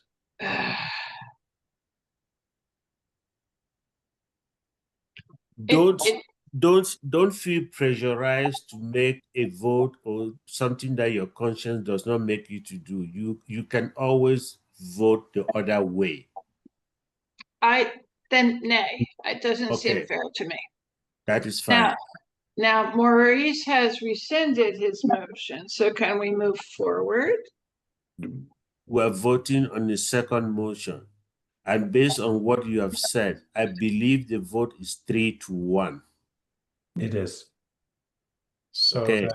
so the applicant will come make revisions to the plan as recommended or as they feel appropriate, and we will address this at our next meeting. Thank Only you. those issues, Only those issues as discussed, correct? correct. And we'll need to spend a little time with the motion so the information is helpful. Thank you. I apologize for roughing. Thank you all. No, I really appreciate it, and honestly, it shows that you guys are very caring. And Lynn, I know you're torn, but this is what it is. Let's get it right. I have no issue doing it. Mr. Wanatabi probably does, but hey, I mean, we'll do everything to expedite on our end, and make sure that we get a good final project out to the community. So, to the applicant, if you are able to follow up these points that the board has discussed, I saw you taking notes. If you're able to do this, revise your plans, just let me know. You can resubmit. We can get you on the agenda for next month. Okay, I appreciate that, Michael. Gabe, I have a quickie question. Is there any Yes, chance you could get, since you're redoing the electrical service anyway, is there any chance you could get TEP to run it to the west or the south side so it's not right on your primary front? That would be awesome, and I did think of that. But usually we haven't dealt with TEP on this one, but I could open a dialogue with one of the designers and see what options we have. Yeah, Michael might be able to facilitate it because it never should have been put on that front. Yeah, no, and that's something very common. The owner would have to change the home runs and whatnot. Not a big deal. I don't think it would affect us a whole lot. Just because it does have to be rewired inside. There's significant amount of damage on a lot of the electrical, and so it's going to be rewired either way. So I don't see that being an issue. But we'll propose that. Lynn. I just wanted to commend John Burr for not freaking out when that horizontal metal fence was shown. Because I remember you telling me that was like your most hated thing in the whole neighborhood. So, well, the other board members brought it up. Gabe, just for reference, that house you keep going to is a non-contributing structure that's under multiple zoning violations, and you can't use it for any precedent. So don't even look at it, and you should just remove it from your application. check that picture out. Yeah, I sure will. The only houses that are actually in your development zone are the two directly to the west on 3rd, the corner house across the street on 13th, actually on 13th. And then the 3 southern houses in the same block on 13th. The house directly to south is no longer considered contributing because a wall went up that covered it. Okay. The back part of it was contributing, but they tore it down to build an office. Okay. Well, I appreciate that information, and also thank you, John, for not reaming me on that fence as well. I don't ever ream anybody. I just Right. I try to be helpful. Mr. Chair, members of the board. Once we review a case and make a motion that closes the review of that case, please. Perfect. Thank you. I see that Jan Mulder has joined us. Do you have a date, time that you joined us, so we can put that into the minutes. I'm sorry, who was that addressed to? Jan Mulder, she joined us. Oh, If she doesn't unmute, I think she joined about 7:15. Oh, she's been here for a while. Okay, thank you. So we'll go to item 5, which is minor reviews. So Stan, I think you wanted this brought forward. So, Yes. Mr. Chair, let me say something before we get to the minor review cards.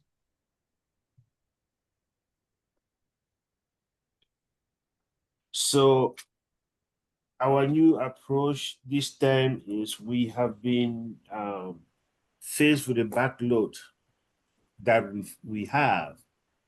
We have been sending plans to people in various advisory boards who volunteer to help us review them. If they find issues with them, if they don't find any issues with them, they can tell us, okay, I've reviewed this, I've visited the project, and this is good to go.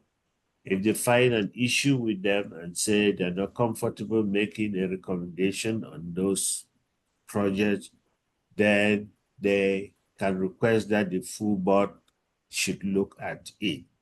And we are doing the same thing to plans review subcommittee also. So in your case, Stan has been graceful enough to be helping us to review the projects in Armory Park, and he has done a great job on several of them. And I believe that he will be giving you a rundown of the projects that he has reviewed on your behalf, which includes 617 South 3rd, 711 South 6th, 424 East 16. Recently, he looked at the project at 219 East 13th Street. And the one that he wanted an input from all of you is at 330 South Scott Avenue. So I'll leave that up to Stan to give you a rundown of what he has found in all of those. He has recommended approval for most of them, and we have generated approval letters for 3 of them. The one for 617 South 3rd Avenue, which was a solar panel installation. That final approval letter by the director has gone out. The one at 711 South 6th Avenue, which is relocation of electrical services, that one too has also gone out. The one at 424 East 16th Street, which was a residential pool in the rear yard, the approval of that has also gone out. I am currently working on his recommendation for 219 East 13th Street, which is for a fence, and then we have 330 South Scott. So I'll leave it up to you, Stan, and I will add as needed. Okay, I don't have the individual houses that I reviewed and inspected in front of me. The one that I was planning on spending time tonight was at the Temple of Music and Art. But, Oh yeah. But what Michael had just said, I mean, I reviewed one that was looking to place a swimming pool in. I believe that was on near 3rd and an alley. Maybe Herbert, I don't remember exactly, but that wasn't a problem. I mean, it was well hidden, and I saw absolutely no problem with that whatsoever. The setbacks were good, and it was away from the house. I reviewed one that was probably on like 17th and 2nd or 3rd with an electrical relocation, which kept it out of the view of the front. I thought that was well done with the solar panels.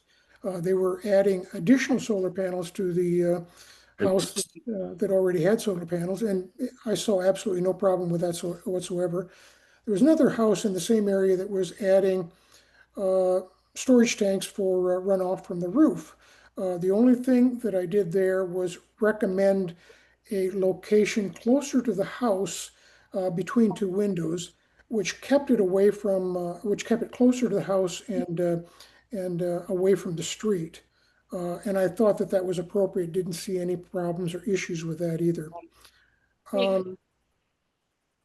Let's see, what else was there that I think there were 3, 4, 5 that we reviewed. The other one was the fourth one was what was that? What was that, Michael? Do you remember which one I forgot? 219 East 13 for the fence. Oh, the one, yeah, the fence that was probably on 12th or 13th and something that was a fence behind the house. They wanted to remove the wooden fence, which was in very bad shape, and they wanted to put up a corrugated metal fence, 2x2 tube framing, vertical corrugated metal along the back only, 6 feet high, and I saw no problem with that. I thought it was very appropriate. They were going to follow the same footprint that the existing wood fence was following, so I saw no problem with that. The latest one, however, was, and the one I was concerned about, was what was being presented at the Temple of Music and Art. There were 2 submittals on that. The first one dealt with signage, and essentially they were modifying the existing signage, and I saw no problem with that. They were adding a couple of new signs on the building, but maintaining the same graphics that they were using for the main signage, which is the Temple of Music and Art. That one was being modified as well with additional information on it.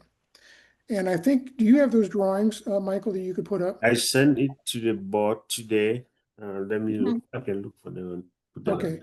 Well, the signage was Will less. allow me to share, I'll be happy to share it. I have it up. Oh, Okay. okay. I didn't have any problems with the signage because that was pretty much in keeping with what was there. The problem I had was with the roofing tile. And if Steve, if you've got that drawing, which shows the courtyard, is the one I'm interested in. Yeah, slide down, I think. Yeah, okay. If we could get right in there. Now, if you can look where you've got the curved stairway on the right-hand side, back it out a little bit, Steve, if you can. Yeah, okay, this curved stairway there, and you in between the curved stairway and the portion of the building that would be on the north side, you enter the courtyard. And if you look at the buildings, there are in the courtyard, there's a tile roof on the south side, which has got a red bubble around it. And then there's a tile roof on the west side of that courtyard, which got a red bubbled unit around it. And then there's a tile roof on the north side that has no bubble around it.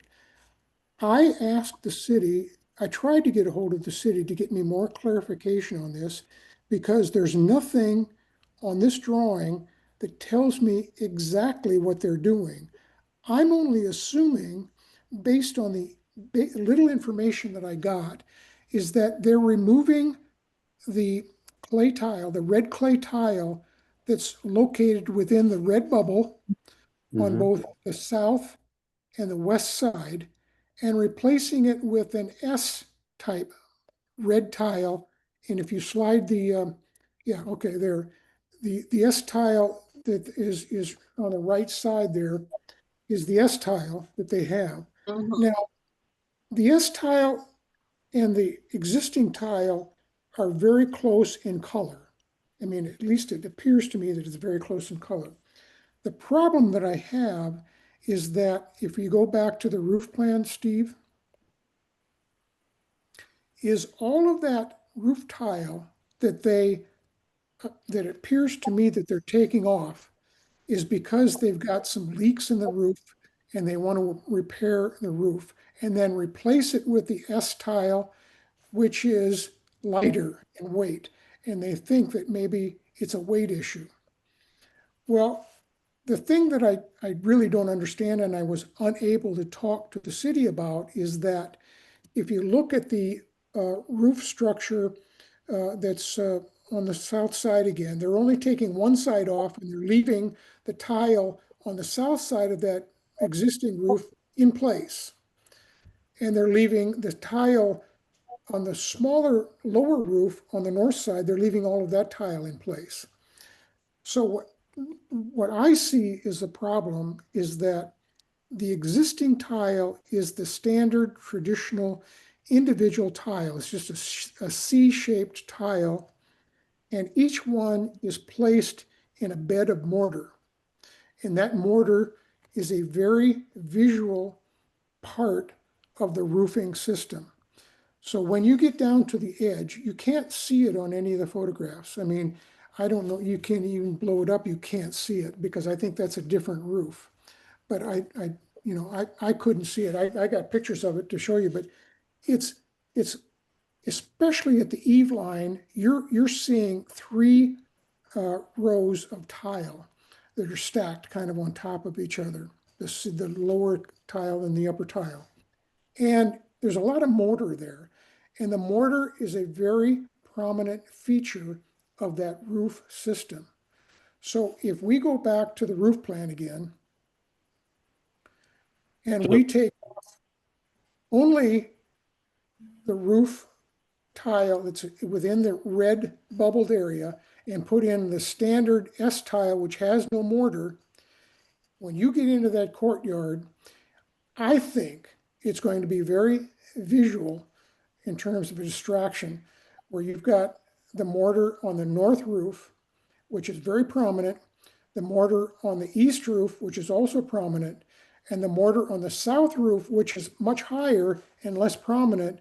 It's still very noticeable that they are different roofs. So my question to the city was, all right, if you're going to do that, why aren't you doing the S tile on the entire roof?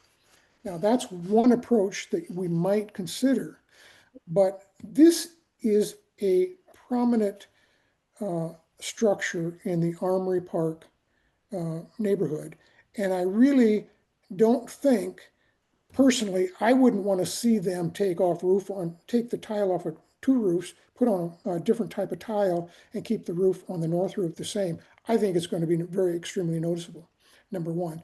Number two, I don't know that this should have been done as a minor review. I think that it should be brought before the rest of the board and consider it as a whole, because that's a major change visually to this project. So that's where I'm standing on the roof right now. I have some real concerns about going to an S tile. Maybe if the whole thing was S tile, maybe it wouldn't be so bad. I don't know, but it's a major change as far as I'm concerned, especially when there's no mortar used in the placement of the new S tile roofing. Thank you, Stan. I think that, Mr. Chair, let me add a bit of clarification here. If you Mhm. go back to the photos, Mhm. we just contacted the design team.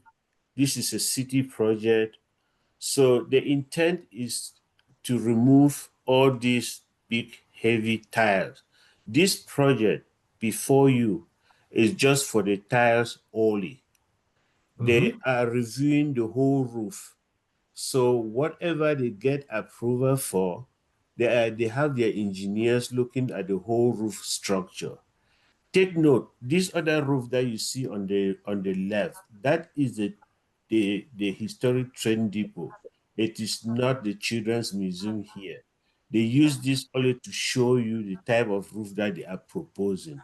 The one on the right, that is a Tucson Museum of Art roof. That is a roof that are currently there, which they want to replace. They want to take this out, keep it, and they'll salvage it to be used in the future, because this particular roof on the right is much heavier. And so they are going to do the whole roof review under a separate permit. This permit here before you is just for the tiles to see, because they are proposing to use the same type of tile that you see on the left-hand side, which are already used in the historic train depot. They want to use that same type of tiles here. So this review here is strictly for just the tiles only. If you approve these tiles today, recommend approval for this tile now, it doesn't mean that they are going to install it now, because they are still going to do a review of the whole roof to see what needs to be replaced and what should not be replaced. They just want to get feedback on their proposal to use this other tile that are already used at the historic train depot. And they are going to take out all these other tiles on the right, which are the heavy tile, and salvage it somewhere, and we use it later on for when needed.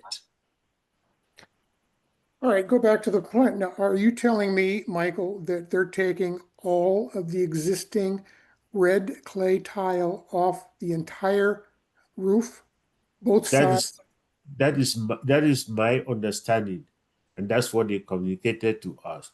They Well, want then to why did they put a red bubble around 2 roofs only? we asked for a different drawing, which has not yet been submitted to us. They provided us information that they want to review the whole roof. So this drawing that you have, that I have currently, is a drawing that was submitted before this review. And then based on the comments from Plans Review Subcommittee, because they also had the same concerns that you had. And that's why they came out and told us that, look, we are going to review the whole roof in a separate permit. It is not on this permit. So they are just requesting for you to review the tiles, to let them know whether if they use this tile for this roof, it will be okay or not. Thank you. Okay, so Lynn, you have your hand up. I do. My question is, are we not right back to the same issue that we had with the last review, which is that if we approve part of it, we are actually approving all of it? No, no. Well, what's the difference? The difference is this one is just a tile. Your review today is limited to the style and the type of tire, the lighter weight tire that they are proposing versus the heavy tires that exist on the property now. That is all what it is. And you have the right to say yes or no. I understand that and I appreciate that, but seems like we're splitting hairs here, but okay. Does everybody understand what I was talking about in terms of where I some of the do. tile was coming off, but some of it was not? Yes. But you're saying, Michael, you're telling me that all the red tile that presently exists at the Temple of Music and Art is to be removed. That is a communication I got. Mhm. That is what they are intending, but we don't actually have a guarantee of I that. can Is ask that them correct? to I can ask them to revise their plans and clarify, and I can bring it back to you if that clarification will help. I can ask them to clarify, and then we can provide that information to you. So I'm going to name the two tile types. One is a mission tile and one is a Roman tile. The Roman tile is the S type that has a interlocking fashion, interlocking tile. And the mission tile is the one that you have a tile underneath and a tile atop, and it's multiple mortared in multiple stacks. John, you have your hand up.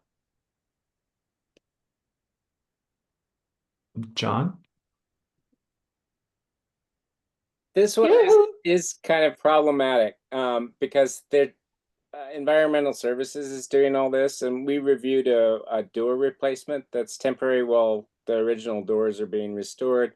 They've separately done the stucco. For that one, the design professional was brought in and a number of members from the other stuff. The thing about this is the plans that they're referring to are from the restoration and in the late 80s and early 90s of the building. And that's when they replaced the whole back of the building with a whole new fly loft that is not a contributing part of the structure. So if they're going to take off all the original tiles, which are circa 1928, and replace it with a different style, they're starting to get into a gray area. It's a little bit like the Curcio, where it turned out that the roof that was put on in 1948 is metal tiles that look like clay tile in a mission pattern. And it was determined that no possibility of any type of colored concrete or terracotta could be used on that particular structure, and that they had to manufacture and replace the original metal tiles as was there. So I'm not sure just approving a replacement type style that takes off all the contributing historic material for that whole roof and replacing it with an entirely different style of roof, an S-curve instead of a mission style tile, is not something that can be separated as a minor review, and probably should be part of the whole package, in my humble estimation. This is such an important structure, and one that is, whenever possible, you replace in kind. I understand that there's a structural concern with the weight of the tile, but at the same time, it is a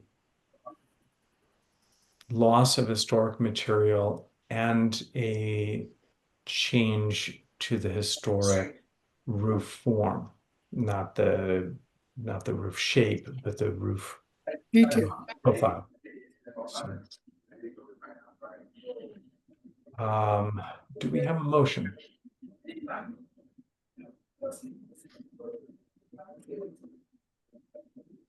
I make a motion. I'll make a motion. No, excuse me. This thing was not agendized. It's not agendized for a motion. Okay. This is for a discussion, because this is part of a minor review. Recommendations are made. There are no motions. This is not something that was on the agenda for the board to make a motion. So it is just a recommendation that you will make. There's no motion here, please. So, but we would still vote on a recommendation. No, you're just giving me your recommendation, which is like stand on the field was giving me a recommendation. I can just say that the recommendation is that he recommends denial based on X, Y, Z. That is it. Lynn, you have your hand up. So I'm questioning, so this is brought before us as a minor review. We don't have a motion on it, and our recommendation may or may not be taken. Is that correct? Just like any other review that you do here and make recommendations to the Director of Planning and Development Services, the director may take your recommendation, the director may set your recommendation aside and make an independent decision. So it is the same thing. Okay, then I have a motion that we don't discuss it anymore because it doesn't seem to have any weight. Well, I think that the discussion is that we can't have a motion, but we can each individually make recommendations and they will go into the minutes. Well, maybe what we could do, Steve, is that I could simply make my comments back to Michael saying that I'm rejecting the tile because I have some concerns about the replacement tile. And I think there's some serious visual considerations that need to be taken into consideration by the entire advisory board, and that it not be taken as a minor review, but as a normal review. Okay. Sure. And that is appropriate. And I don't think we even we don't need We more. don't need to be no action on that. No, No, Hey, no. thank you, Stan, for bringing this forward. Okay, my goal is to finish before 9. Yes, Lynn. I just want to thank Stan for doing all of this legwork. I know it takes a lot of time, a lot of effort, a lot of knowledge, and I appreciate you bringing us a concise recap of what's going on. I do appreciate that, and I want to thank you for that. thank you. And I also want to take the opportunity to thank Stan for really helping us out. I mean, he's doing great by you will not know exactly what this has meant to us here in the Historic Preservation Office, what you do, because it saves on a lot of time that we would have been struggling to get all this together. So it's really helping a lot. Thank you very much. And hopefully you will continue to do the same, please. Well, thank you, and you're welcome. Okay, so that's item 5, minor reviews. Item 6 is call to the board.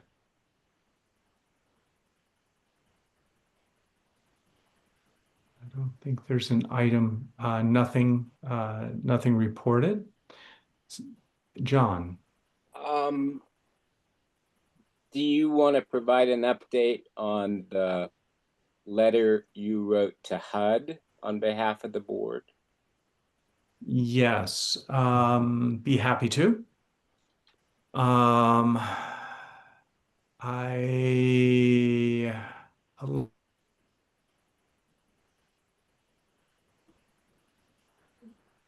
You froze.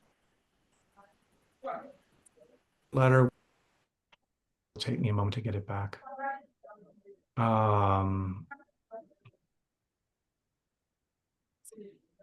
think the question is, has everybody on the board had a chance to review the letter? Sure. The letter was sent out. I don't think we need to approve it. It was already sent Okay, because of the time frame, and we were already yeah, so.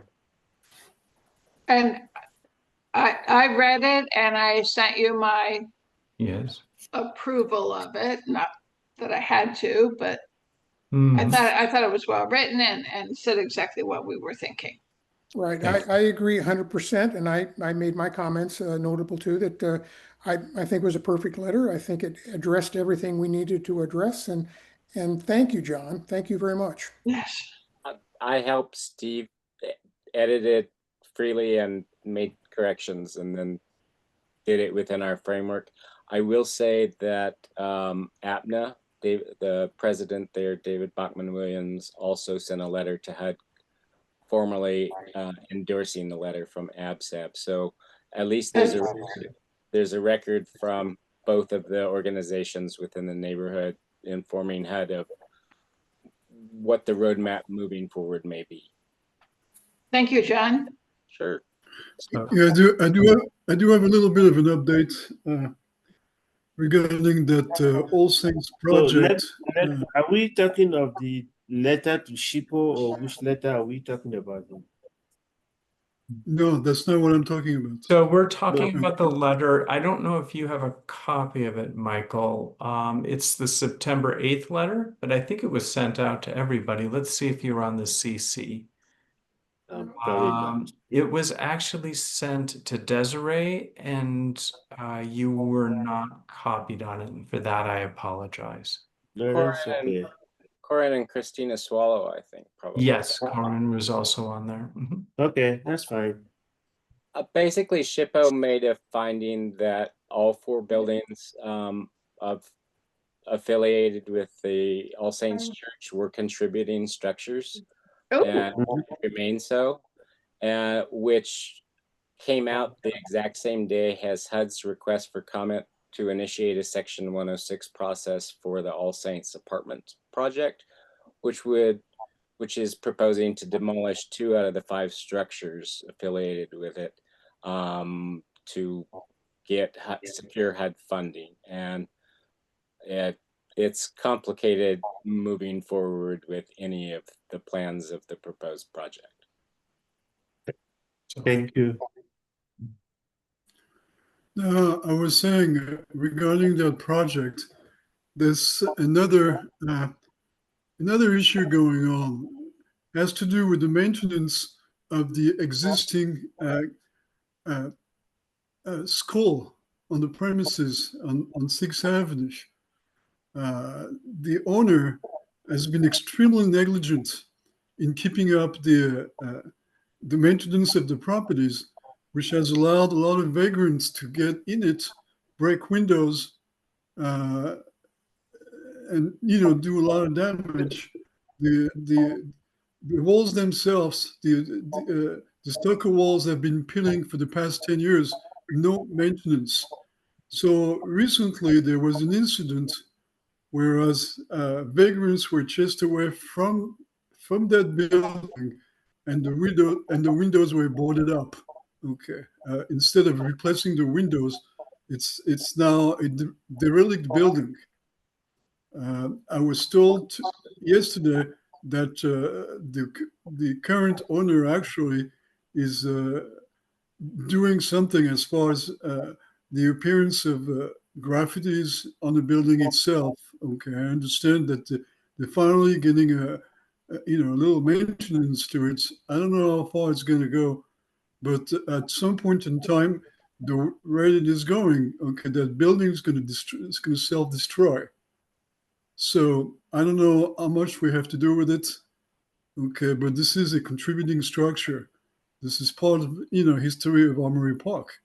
Okay, and right now we're witnessing a large building just disappearing little by little because the owner has been sleeping on it, waiting for some fantasy hard funding to build up some dormitory buildings, which obviously is not happening. So I don't know whether, as a group, ABSAB, we should notify the city and take action on it. But it's maybe something we want to put on the agenda the next meeting that we have. Okay. But it's an existing situation and we need to do something about it.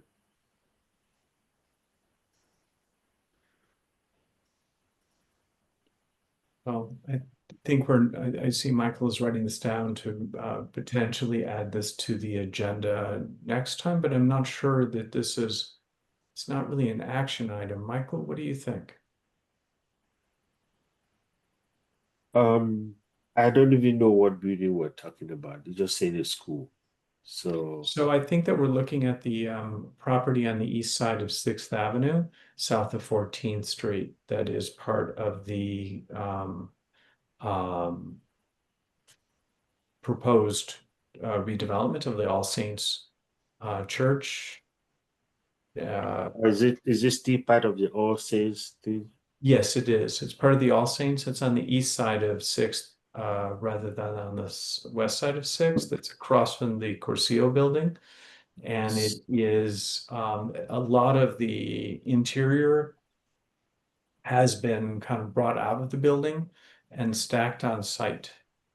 Yes, so Mr. Chair, members of the board, the All Saints project is going to come to you for review.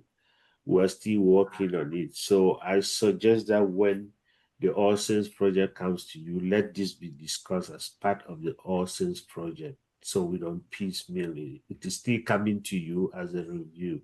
All what has happened before was they were waiting to get a determination from SHPO. You made a field trip to that property and all that. So, but we are in our office, we are working on bringing it to you for either a full review or for a courtesy review. So the All Saints project is coming to you. So I suggest that we should hold on doing anything now and just discuss it as part of the All Saints project when it comes to you for a review at that time. Certainly for anything with design, that is completely appropriate. But I think what we're talking about is that the building is not properly secured and there's a lot of vandalism and damage being done to the structure because it's not properly secured. So in those kind of cases, it just needs to be called and reported to code enforcement. The code enforcement staff will have a record of that. They will come there, they will look for the property owner, they'll give appropriate citations, and that's how you go from there. As a board, I don't think that there's anything that you can do apart from reporting it to code enforcement, for code enforcement to assign a staff to it, and the staff will assign to it will look for who the property owner is, and they will make contact with them. They'll start communicating with them if they need to put violations and all that kind of stuff. They will do that. Thank you for that. Lynn? Yes, Michael, I have a request for you. I hope you can do it. Can you please send to all of us the contact information for that board, that person, whoever it is we're supposed to report to? And can we do that as an individual, or does it need to be done as an organization? No, you can do it as an individual. In fact, code violations in the city of Tucson, you can call and report as an individual. You don't even need to call your name. You don't even need to give them your name. Okay, well, I don't mind doing that, but can you Sure. please give us that information or relay that right now so that perhaps Stephen can write it down and then he can get it to all of us, because I don't have anything to write with. I'll send it to the board. Okay. Thank you very much. Thank There you. were a couple of reports recently on both 415 South 6th Avenue and 410 where vagrants moved in, and code enforcement went and looked and closed those particular cases. But as it's ongoing, if you see homeless encampments, fires on the inside, all sorts of other things going on, the more reports, the easier it would be to build a case that the owner is not maintaining the properties Yeah, correctly. Thank you. That's correct. Okay. We always encourage people to, unfortunately, we in the Historic Preservation Office, we are not code enforcement. Sure. Right. So I understand there's a difference. yeah, we always encourage people to report, call them first, because if you call me, there's nothing I'm going to do. So we always encourage people to call them first. And then the more we create a case and do a case, it gets to a time where the city can take an action. Okay, very good. Thank you so much, Michael, Thank you, man. or Mr. Tech. Yes. Oh, that's okay. That's okay. Item 9, staff updates and future agenda items for upcoming meetings, information only. What we have now, I think I have about 2 cases that I believe will be coming up to you next month, including the one that you just continued today. If they submit, that will probably be 3 of them. I am just waiting for the 2 other cases for them to submit. I don't have the addresses right now, but I will share that information to you before the next meeting. So for sure, we are going to have a meeting next month. Excellent.